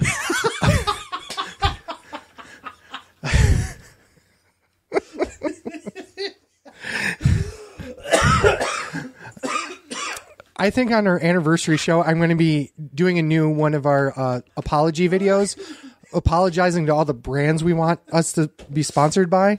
The wrestling show, limited addicted. Yes, that'd be perfect. Limited addicted pack of flavor, dick flavored. Wow. It books itself, ladies and gentlemen. Oh my God, this fucking show books itself. Wow. Thankfully, I'm laughing right now because I really have a sense of rage about this, because it's one thing to punk a ref a little bit. You don't put your hands on a ref unless you specifically have cleared that spot in advance, because a lot of refs don't necessarily can take bumps. They aren't necessarily fully trained as wrestlers. They're not fully, there's a lot of guys out there that only do refereeing because it's just fun and that's what they do. So to get in the ring and beat the shit out of somebody, even in kayfabe circumstance, and have the referee take bumps is totally unprofessional. And then to shoot fucking do it in front of fans, go fuck yourself. There are guys left and right that, would happily take you to the fucking back and beat the ever-loving shit out of you for doing something like that. And I don't say one or two people. I would say an entire fucking locker room would beat the ever-fucking-loving shit out of you. And the fact that Rev Pro even for a second thought it was, if there was any other position they take other than firing him, would have been, still, he should not have been paid for that show. He should never ever step in a ring again. He should be absolutely blackballed from this business. He and Sexy Star should absolutely be. Just gonna say that. Yeah, I mean, they should go live on an island and make babies together because they're fucking perfect for each other. Absolutely, because fucking pieces of shit. They're absolutely pieces of garbage in the wrestling business, and there's no use for them whatsoever here. And I hope that his quote-unquote retirement is a permanent one, and I hope that in 3 years that he's still bagging fucking groceries at a Kroger. So, that being said, shall we continue? Okay, so WWE moves from Red Ridge. Oh, by the way, I'm sorry. Thank you to all my lawyers who have saved me from myself over the years at the wrestling show. I can't say that because I got so many lawsuits. It's fucked. Oh my goodness. So where were we? Sorry. We still got an episode in the can that we can't even release yet. Yeah, I know. Anyway. Oh god. Sleazy's 30-minute tirade. Okay. That's going to be for our Patreon. When we do Patreon one of these days. The first episode it'll be like Ren and Stimpy, the banned episode. Okay, so WWE moves from Red Ridge around. According to Fuck Dave Meltzer, big changes are coming to WWE's flagship programs ahead of the promotion. Big changes. Big changes. But that's always been a plan since Crown Jewel. Okay, cool. Which we got to make a shirt. Yeah. Former head writer of Monday Night Raw, Ed Koskey, will be moving to SmackDown to take over for Ryan Ward, who is currently on leave and officially out from that position. Reports say that was expected because SmackDown's been rewritten several times by Vince McMahon. Right. Koskey will work closely with Eric Bischoff. Jonathan Backstrom was the head writer of 205 Live since 2016, will now be the head writer of Raw under Paul Heyman. That's cool. That's a nice step up. Yes. So, and let's talk about 205 Live. Apparently, yeah, let's. Triple H did an interview about the NXT going to USA, and somebody asked him, "Well, where's that lead 205 Live?" He was pretty blunt. He was all like, "Well, 205 Live's pretty much on their own island right now." Like, that's the truth. They go, "We got so much good talent there that we might just move them to NXT and have the Cruiserweight title be exclusive to NXT." I mean, I'm okay with that, but that also means that there's 5 titles in NXT on a solo 2-hour show. Could be NXT UK too. It could just Yeah, but that adds 3 more titles. what? No, from NXT to NXT UK, just move the cruiserweight title back and forth. Okay, it's Because that will give more eyes to the UK brand too. I agree with that, and there's a lot of. Oh my goodness, I shouldn't say this, but it's true. There's a lot of sub 205 guys on NXT UK. Yeah. So I mean, it would be a nice Volta. Not Volta. Definitely not Volta. Definitely not the Volta. All I can think is that Archer episode where he's Lana. not that one. Lana. Not Lana. What? Danger Zone. The episode where he's taking care of the German princess or Austrian princess that's like 14.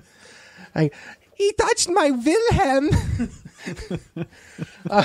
But anywho, the problem I have with doing the two of them is that if you combine the two, NXT and NXT UK, you basically have 3 hours of programming a week for the 2 shows. That's 8 titles between 2 shows. That's true. For 3 hour, for basically 3 hours. That's true. You're right. Raw only has 4 and 4.5 if you count the women's tag titles. But look how well that's working for them. And it really isn't. Yeah, I know. Where is the women's tag titles? Alexa. She's the 6th most important woman in a feud of 4 people right now. To everyone else, not to me. Well, not to you, of course. Hey, I thought she was second to you. She is. But you said about, Sasha. There you go. Hashtag Sasha's hotter. Hashtag doesn't matter. Hashtag house show. Sasha's hotter. Anyway. We aren't going to go down this Asian fetish already because we've already had that fight today. I don't got one. Yeah. Well, we know what yours is. I got the fever. The jungle fever. Oh, my goodness. Okay, so we should have talked about this when we talked about the shitty AEW. So the AEW title was, quote, stolen from Chris Jericho at a Longhorn Steakhouse found, quote, on the side of the road, Quote unquote. quote unquote, and Tallahassee police or somebody, quote unquote, found it. And So then you forgot quotes over found. found it. And then the Tallahassee police, Quote unquote. quote unquote, gave it back to Jericho. Now I put police, Quote unquote. Okay, so if you see the picture of this policeman, quote Yeah. unquote, he's like, there's no way that's the Tallahassee police office. There were desks, like school desks, in the fucking photo Yeah. with a chalkboard behind it, and the guy had like a plastic fucking badge on. Yeah. It was absolutely fucking hilarious. This was all a fucking work to give him publicity. That's it. Fuck you if you think it's real because you're fucking stupid. Everything's a work. It was a work. It was 100%. The entire thing was a work. 100% a work. I will. So the first problem I have with it being a work, never mind all the. So you're the idiot. No. Listen. You'll see why I say it's not. It wasn't a work. Number one, it would have been a work if he did it at a Cracker Barrel. The fact that they had to do it at a Longhorn Steakhouse says Publicity it was to Longhorn Steakhouse. Boom. I don't see any fucking royalty checks yet. So if they got royalty out of it, good for them. But that's also By the way, Longhorn's fucking terrible. yeah. It's fucking There's one awful. thing. There's one thing good about Longhorn Steakhouse. You know what it is? They're stuffed fucking mushrooms. They are the best fucking 5 mushrooms for $12 that you'll ever buy. But they're amazing. Everything else is garbage. Anyhow, so first rule for Chris Jericho: don't fucking go to a Longhorn Steakhouse. Oh, there it is, right there. I just figured it out. It was a work because no. Stay on my train here. You mean the actor that they portrayed as the policeman didn't give it away? No. No, it has nothing to do with that. It has everything to do with the fact that Cracker Barrel is a competitor to Longhorn Steakhouse. Here we go. Cracker Barrel versus Longhorn at Full Gear. Confirmed. Confirmed. Not only that, but it was a way to put over Cracker Barrel, because if Chris Jericho went to Cracker Barrel instead of Longhorn Steakhouse, he'd still have the title.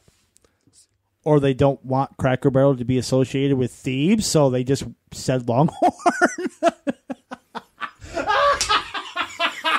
That makes more sense. Okay, so I know you guys out there, all two of our fans. I think we've gone up to two. First of all, Thank you, Gear Network. 100% viewer spike. First and foremost, I do want to say this before we continue. We did crack the 400 mark on our Facebook like page. So that's pretty awesome. Thank you guys. 7 years. 7 years, 400. That's average what? 70 a year, give or take? 60 a year. 62 a year. Something like that. I can't do maths right now. But I 57. do 57. I can't even math? Really? And you're the one with an Asian wife, and you can't math. Yeah, that's why I pass it off to her. Duh.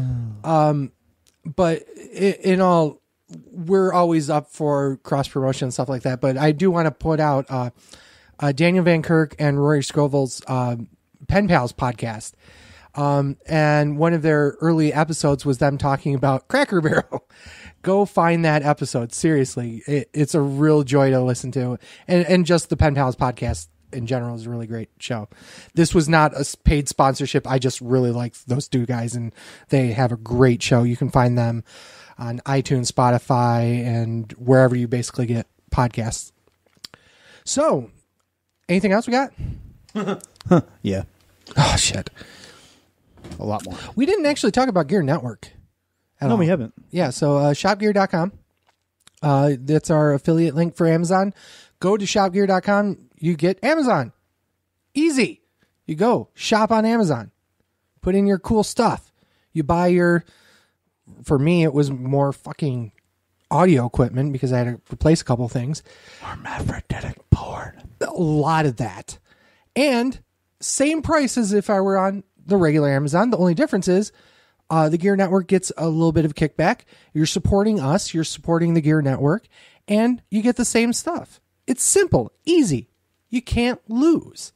And you're helping us out. So please, shopgear.com, shopgere.com.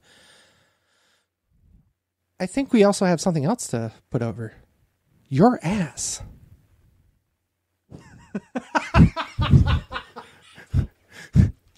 Yes.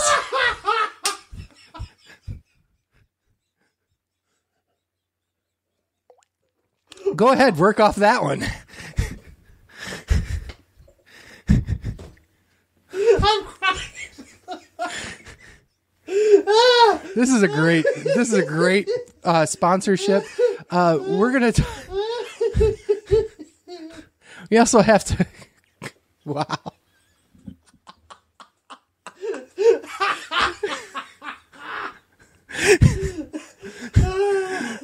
So, I want to talk to you about Dollar Shave Club. Why, you might ask, should I talk about Dollar Shave Club and Fat Man's ass? What did you buy recently from Dollar Shave Club, Fat Man? Oh, God. You know I'm leaving all of this in. No. It's known that I take massive New Jerseys. And after these New Jerseys, I need something to make my bum so fresh and so clean. Clean. We're going to get fucking sued by Outkast now, too, fucker. So I got the One White Charlies. Now, we've talked about the One White Charlies before. How many One White Charlies did you buy? 4 25 packs. No. Well, I was going to buy one 25 pack, but I had to buy blades from them. And I was like, you know what? I'll buy a 25-pack because I tried it and I actually enjoyed it. Right. But then the more you add on, the less it costs. So I'm like, why not just add on like 100 of them? And They gave you a great deal too, right? yeah, 8 blades and 4 packs for $30. That's really, really good. And those blades last you forever, right? And to be fair, Fat Man shaves his head. It's not just like some quick peach fuzz that he shaves. I shave my head, and I wish Blue Chew was a sponsor, but the little Fat Man. The little Fat Man. Oh, God damn. So, yeah, and those blades probably last me a month and a half a blade. Jesus Christ. So, and compared to Gillette, who is $24 for a fucking 4-pack, so, or 8-pack or whatever. Gillette? Who's Gillette? Fuck them. Fuck them. We're not putting over Gillette. We're putting They over... don't have any wipes. Yeah, fuck them. Fuck them. They don't have any wipes that make my bum feel clean. Well, here's how you can get right into Dollar Shave Club. It's tinyurl/gear Dollar Shave, GERE Dollar Shave. You get the 4, what is it? The blade?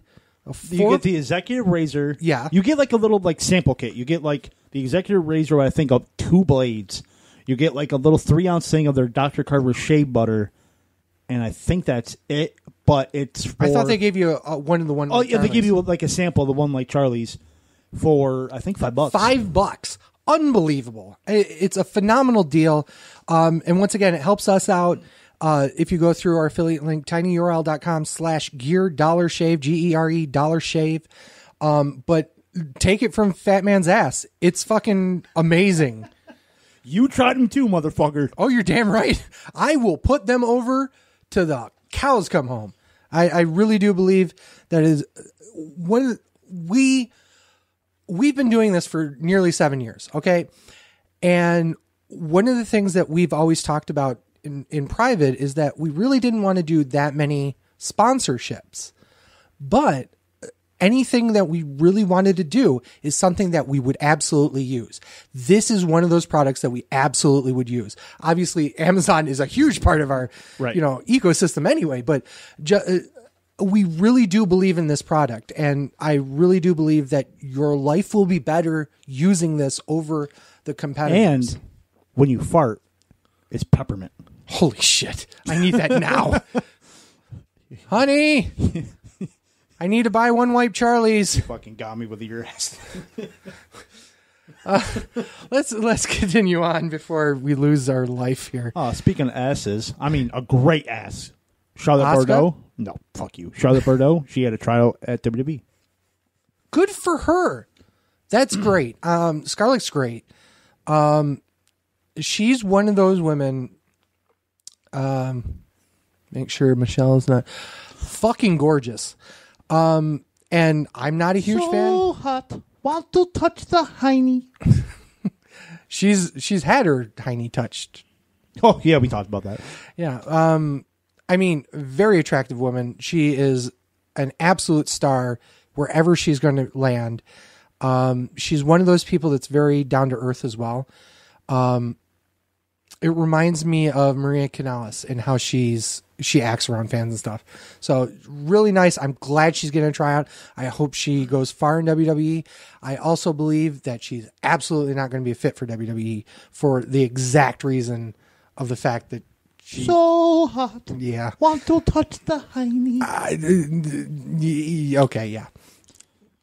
Yeah, I don't think she'd be a good fit for WWE either. Maybe it's like maybe it's like an interviewer or a backstage person, but probably not as a wrestler. Yeah, but you lose some of the pieces of her character because it's a PG environment.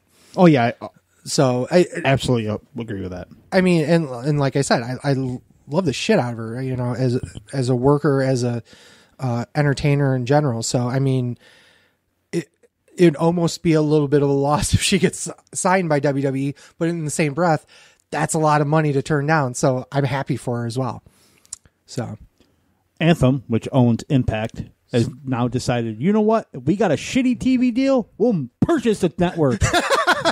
With Mark Cuban of all people. They purchased Access TV, and then today announced that they moved their program to Access TV. Breaking news. That was like a separate breaking news on my phone. I'm like, no shit.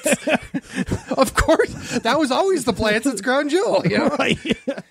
I mean, that was the most obvious play. I mean, and Access TV is kind of a weird bag right now because you have New Japan on there, but you also have WoW on there too, which is kind of strange. So the claim was, let me scratch that right off. The claim was that they weren't going to touch either one. I don't know how that's going to stay like that. I really don't. Are they going to become the wrestling network? Is that what it's going to be?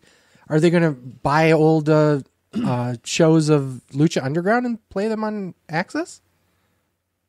Spoiler, they should. I don't care about Lucha Underground. I know you don't. How about Evolve? Just make it completely a fuck. Thanks for the segue. Speaking of Evolve, that was not planned, by the way. A tiered version of WWE Network is expected to launch in January. WWE has been in contact with several indie promotions to be on the network, including Evolve. Duh. I mean, ICW. Ooh. Progress. Okay. And Jakarta. Yes! Fucking Mike Quackenbush strikes again. You motherfucking carny ass fuck quack. God damn it. You knew that was all going to pay off in the end. Holy shit. So that means next year's King of Trios on WWE Network. Holy shit. Oh. I don't know why I threw that. I still need it. I mean, now I have a love-hate relationship with Mike Quackenbush. I've you know, from a business standpoint, he's very smart in what he does. From a training standpoint, he's one of the best in the business, if not the best currently, in terms of actually training guys to be amazing. From a booking standpoint, he's insane. And from a promotional standpoint, wow. So to ink a deal like that is phenomenal for him. It's rumored. It's not there. Not there yet. You can still hope, right? Okay, Russell votes. Plans change. Plans always change. Just copy paste Steve Meltzer, but then put at the end, plans change. Plans change. We'll put it this way. If true, that's amazing. And also, absolutely would pay for I would go all the way up to $15 for that. Anything more, I think it would be a little too much for me, personally. Because this is what you're going to do to Quackenbush. Mike Quackenbush gave you Cesaro. You didn't give me Cesaro. I don't personally own Cesaro. I don't have him. Yeah, but he's in your slave. Yes, he is. He is the slave to your 5-star match. You're the one being the underrated wrestler of the year. Cesaro. Yeah, just because you like to, jerk off other guys. Cesaro. You just like you at least you got one dick to jerk. Yeah. It suck a lot from more. The promotion that brought you Brody Lee was not working. Casey Catanzaro apparently retired due to a back injury. No. Well, Ricochet said, who's dating her, by the way, said that fucking her said, by the way, that she's not injured. She actually wants to take some time off and actually start a family. So the little Ricochet's coming around. The little bouncers. What's that? The marble thing. The marble shooter. Hungry Hippos? No, really? First of all, I fucking rock that game because hello, look at me. Now the floor's just slanted. That also might be true. I lost most of the marbles because for where you are, where you sitting, the floor slants. That's also true. We lost most of the marbles of our Hungry Hippos, so we only had to play with 3 marbles, and I would always win because I'd always get 2. Because you were the hungriest hippo. I was the hungriest hippo. Still are. Yeah. Why was it always past tense? Nothing changed. Nothing changed. Nothing changed since Crown Jewel, I don't think. Plans Great. have changed since Crown Jewel. That's always been the plan since we fucked that up. So bad. So bad. I'm glad she's taking time off to start a family with Ricochet. So Wink, wink, nudge, nudge. You better give her a fucking ring, you idiot. I'm hoping it's that. I'm hoping it's not an injury. Casey's amazing. I know. She's absolutely amazing. I hope so. Let's just leave it at that. I hope that it's because of that, not because of an injury. Right. We talked about it earlier. The next AEW paper will be called Full Gear. It'll be on November 9th from the Royal Farms Arena in Baltimore. Chip and Brandon probably already got... Oh, sorry, my bad. Mark and Brandon probably got their tickets already because they're fucking marks. I'll go. I won't. November 9th? I'll probably make that work. We talked about Kaylee Ray. Let's talk about Kylie Ray. She was granted her release from AEW. What? That's why she was only at Double or Nothing, and that's it. Yeah, Something's going on. Something when it happened. Like, I don't know what happened. She just seems like such a positive person. She probably saw the booking and was like, fuck that. She's like, what? No, I'm out. WWE hired Donna Frank as the senior director of their new podcasting network. Oh, yeah, but WWE's having a podcasting network. Spoiler. She was at Viacom overseeing marketing sales for radio and records. So, whatever. WWE, I just want to put this out there. You know, I suck dick just as much as Bruce Prichard does. In fact, I have a couple little extra, things in my bag of tricks, all we really need is about 10 grand a year, and we'll do it all, if you know what I mean. Vince, call me, please, pretty please. I'll suck your dick. Come on. Please, I want to be on the WWE podcasting network. Please sign us. I'll suck it better than Bruce ever will. Come on. I'm a younger man. But for 10 grand. Only 10 grand. A year. A year, but 10 grand. I'll do it for 10 grand. Please. What the fuck is wrong with you?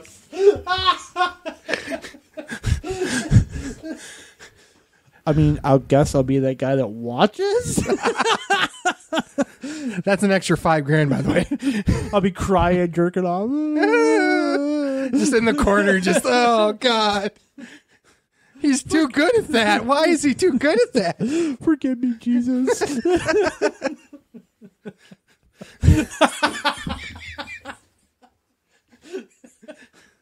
Do you have any more wholesome... We should have continued on with Kylie Ray being bounced after that, but... Triple H shoots down Vince's involvement in NXT.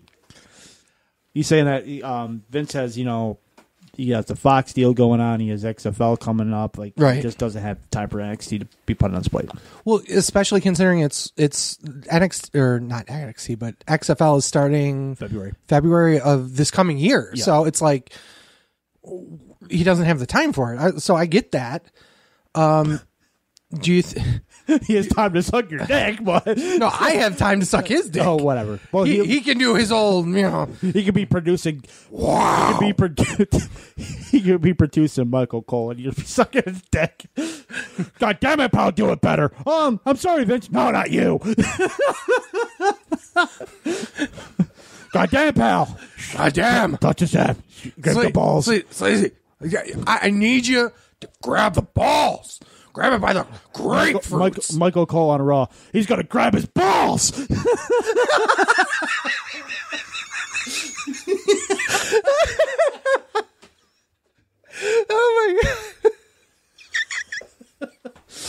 God damn, pal, you better swallow that.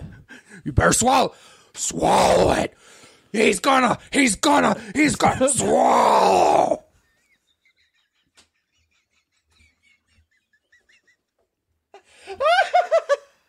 I'm gonna fucking pass out. I swear to God.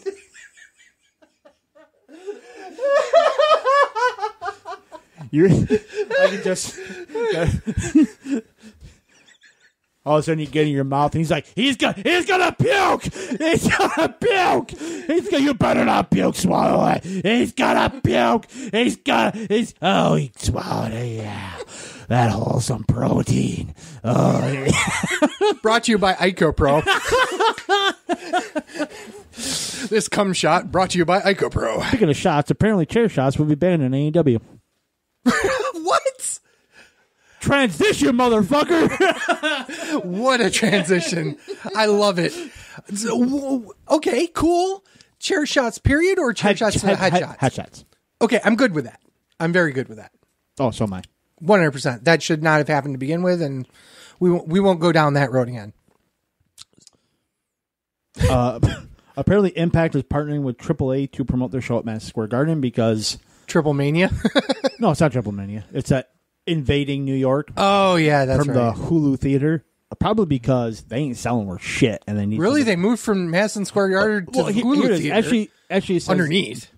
The wording of it was curious to me because they said to promote. So what I'm thinking is they don't have a license because New York. Yep.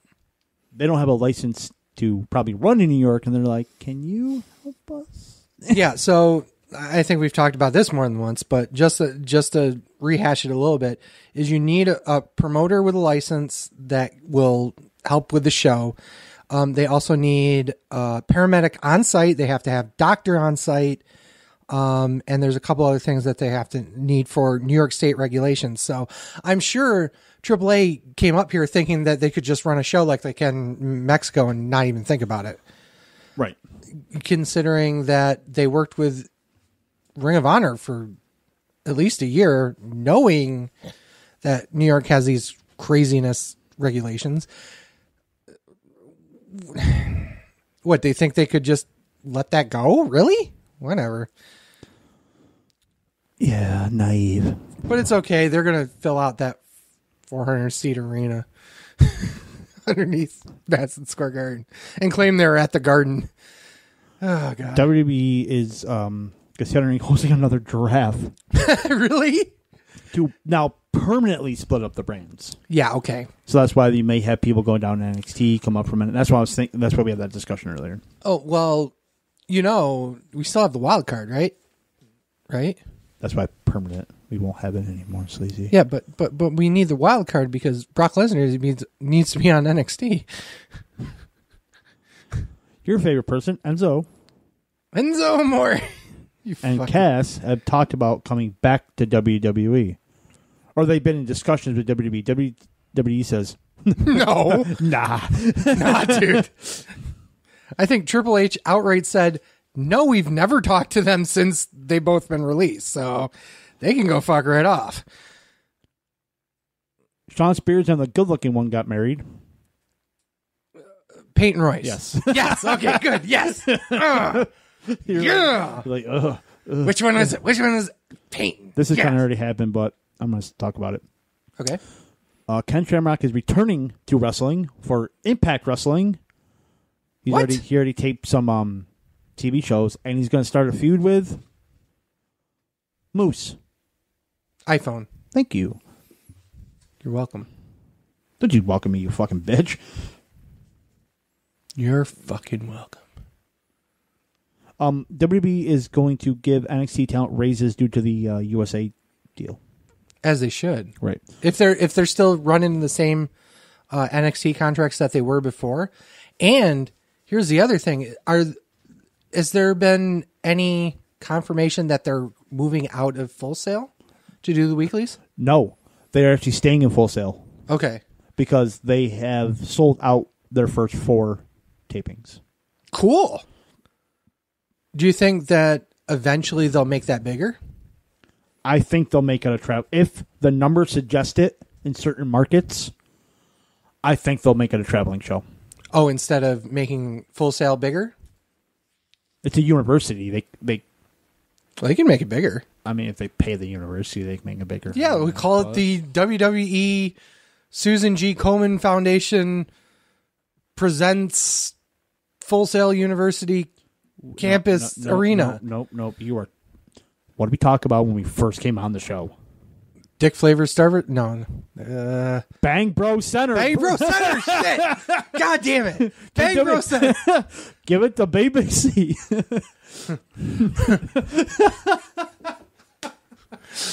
Brazzers big chairs in the BangBros Center.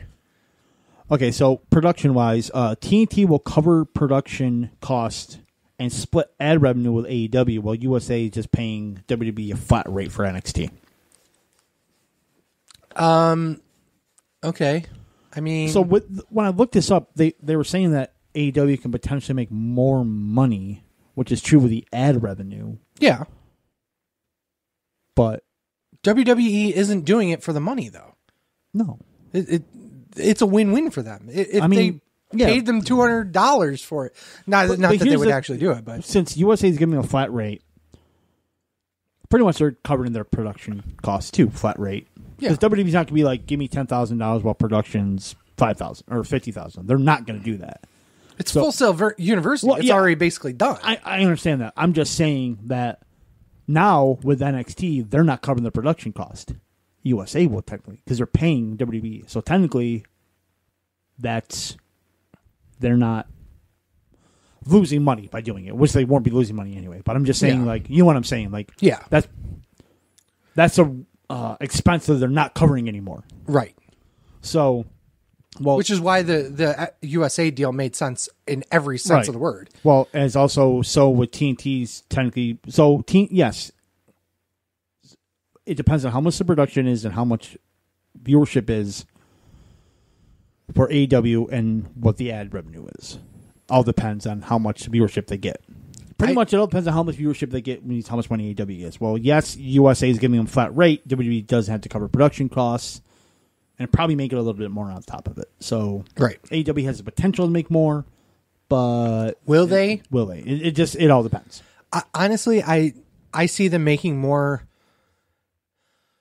in quarter 2, quarter 3 of 2020.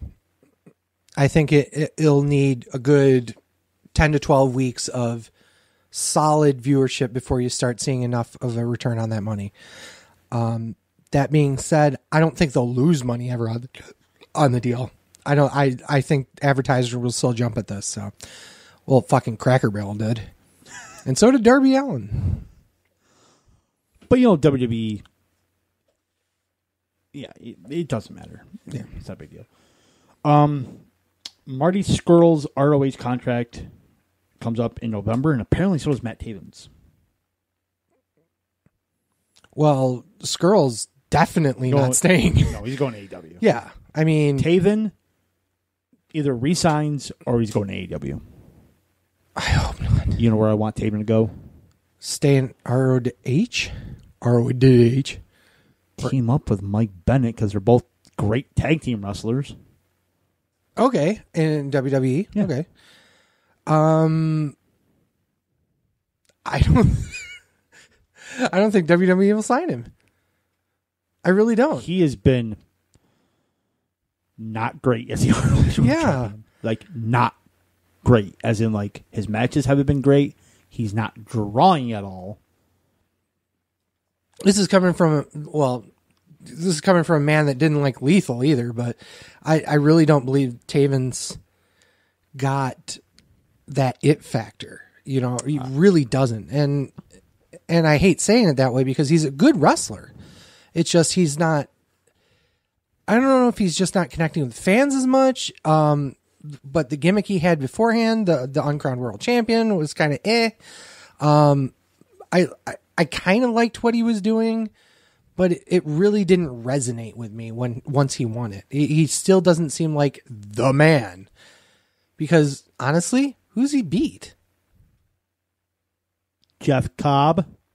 Clean. As a fucking whistle. And that's it. That's because the match got... Well, I think he's going to win anyway, but the match got cut short because Cobb got hurt, but whatever. Yeah.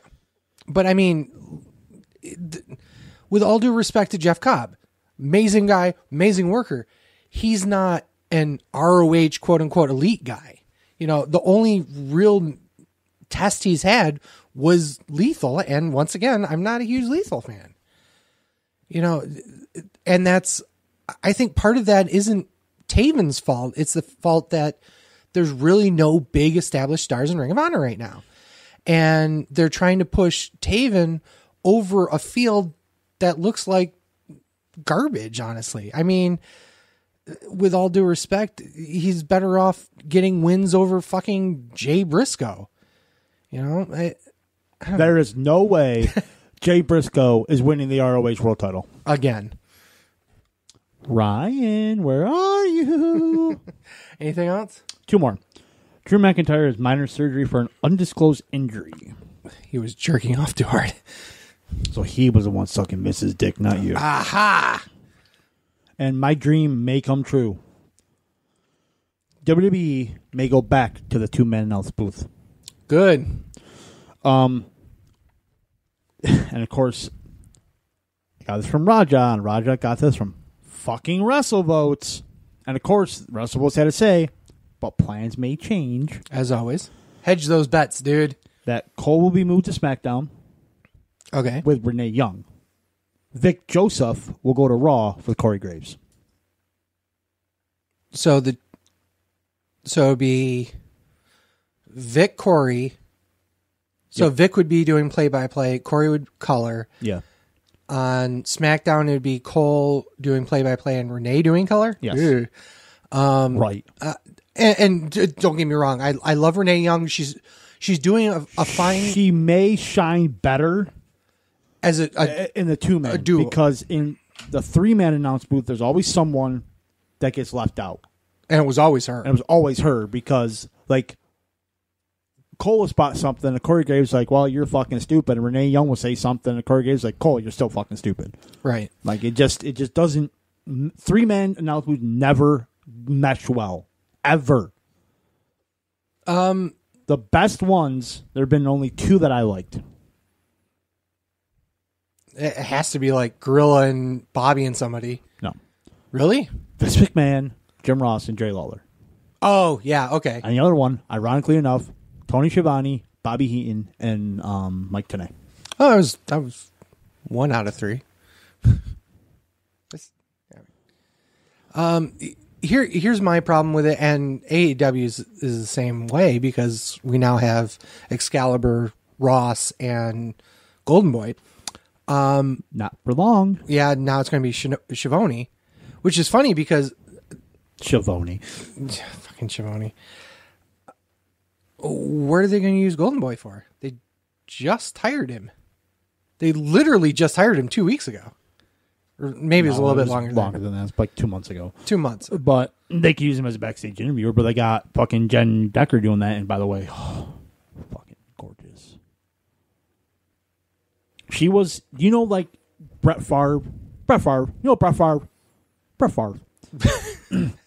Do you know when he was with the Jets, Yeah. he sent a dick pic to this girl? It was her? It was her. Holy shit. Because she was like a sideline reporter or something for the Jets. Okay. She's fucking smoking. Fine. She's Okay. fine. Fine. Fine. Fine. I have a...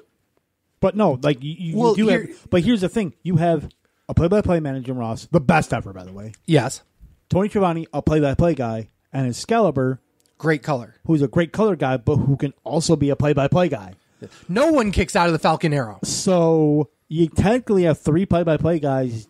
Who's color? So And- Excalibur's going to be color. and Jim Ross honestly- is going to lead that. Well, Jim Ross may lead it, but you can tell that Ross is trying to do color in the 3-man as well. And it's not the best. Because he's not a color guy. Yeah, he's a play-by-play guy. He's always been... Jim fucking Ross. Yeah. You put him as a play-by-play guy. Yeah. And if it was up to me, what you would do is you put Jim Ross and Excalibur. That's your announce team. You have Tony in the back fucking producing them. You're good. You have Golden Boy being like, No, here's what you do, is you have Excalibur and Jim Ross doing your pay-per-views.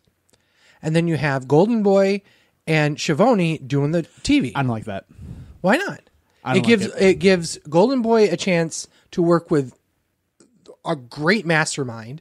Schiavone can still produce, JR and Excalibur without a problem, because obviously he's going to be there. And Golden Boy can be that fill-in for whenever. I don't like it. If you're going to have TV as your announcer, you got to have him for pay-per-views. I disagree with that. Because WCW did that with Bischoff was the lead guy for Nitro, and Tony did pay-per-views. Hey, how'd that work for fucking WCW? They're not in business anymore. Oh.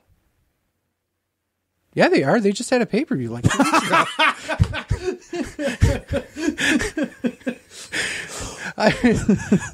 One of the other things that you didn't actually say about that was 205's also going down to 2-man, and they're dumping Nigel, if I remember correctly. 205 may not even exist anymore. It may not exist, but I mean, at this point, I believe they were dumping it back down to 2, losing, of all people, Nigel McGuinness.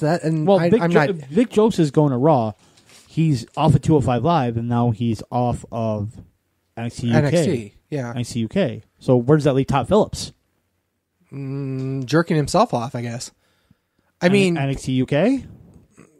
205 Live? Because Morrow is not leaving NXT. Oh, absolutely not. The best 2-man right there is Morrow and Nigel right there. Right. And this is saying from a man that hated Nigel McGuinness in ROH. In ROH. Yes, because that was a 3-man announce booth. Yeah. Oh, my God, damn it. Holy shit. With the play-by-play guy being Kevin Kelly. So... I'm still pissed about that. We'll talk about that off air, but goddamn, that's still pissing me off. Oh yeah, I got more pages to rip out. So let's call this a night. We went longer than we ever thought we would have. Oh, by far. We only had 2 shows to review, and we went about 2.5. I think like 25 minutes of that was laughing, though. To be fair, we just went on Broadway. Oh, we did. So one last thing is before we go. Oh, by the way, you didn't release a Super Brawl fucking watch along. No, it's been sitting in the can waiting. I'm probably going to release it in a couple of weeks because I'm feeling kind of lazy. It is ready to go though. And if you are very adept and you look somewhere, you can actually get it before it's actually released. It's in a secret place, but if you look closely, you can find it. I know where it is. I'm pretty sure you do. I know where it is. It's on my screen right over here. I know where it is. Do you? Yes. Okay, cool. So, yeah, that's coming out soon. Sooner rather than later. I just wanted to, build up anticipation for it. We do have Excite's got a show coming up. Spoiler, this is, we were going to be, this is the last show of the year. Maybe not. Heels lie. So watch for... No. Heels tell the truth. Baby faces lie. That's also true. Heels tell the truth, but are a dick about it. That's the best heel. So just, keep an eye out on the Excite Wrestling fan page and take a look at that. We were also, one of the other things is that we were supposed to actually have this happen this episode, but unfortunately, plans change as well. Since Crown Jewel. But the boys from Push Start Podcast were supposed to come on tonight. Unfortunately, we missed them. They didn't want to get the beat down. They did not. No, they're a great group of guys. Thank you. So CM and Double Trigger, you guys, hopefully we'll get you on the show sooner rather than later. You guys are really great AEW fans, and we love to, just kill any momentum that AEW has. That's what we do. So keep an eye out for them. Otherwise, find them on the BICBP network. It's BICBP-radio.com. Find them on there. It's the Push Start Podcast. when I talk about AEW and people are like, haters gonna hate, I'll be like, I'm sorry that the truth hurts. It does hurt. So it's not hating if it's the truth. It's not slander if it's the truth. We're not slandering AEW. Right, because it's the truth. I know. We're just being realistic about it. Like Bills fans. Oh my God.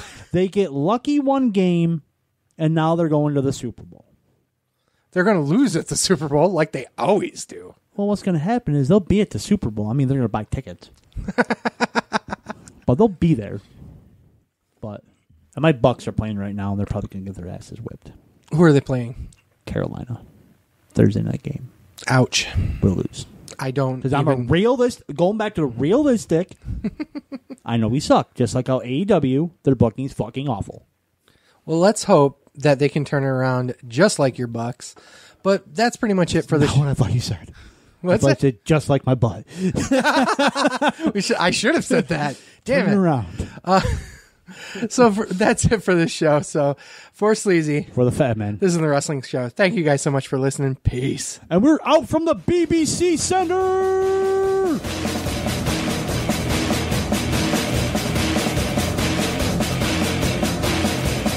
I'm a truth that you seem to run from. I'm an army of one. I'm a clip in your gun. I'm the pain in the game. The bloodshed in your name.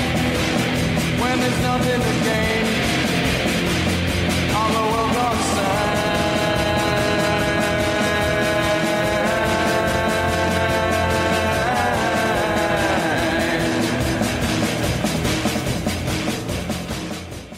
The preceding presentation has been brought to you by the Gear Network.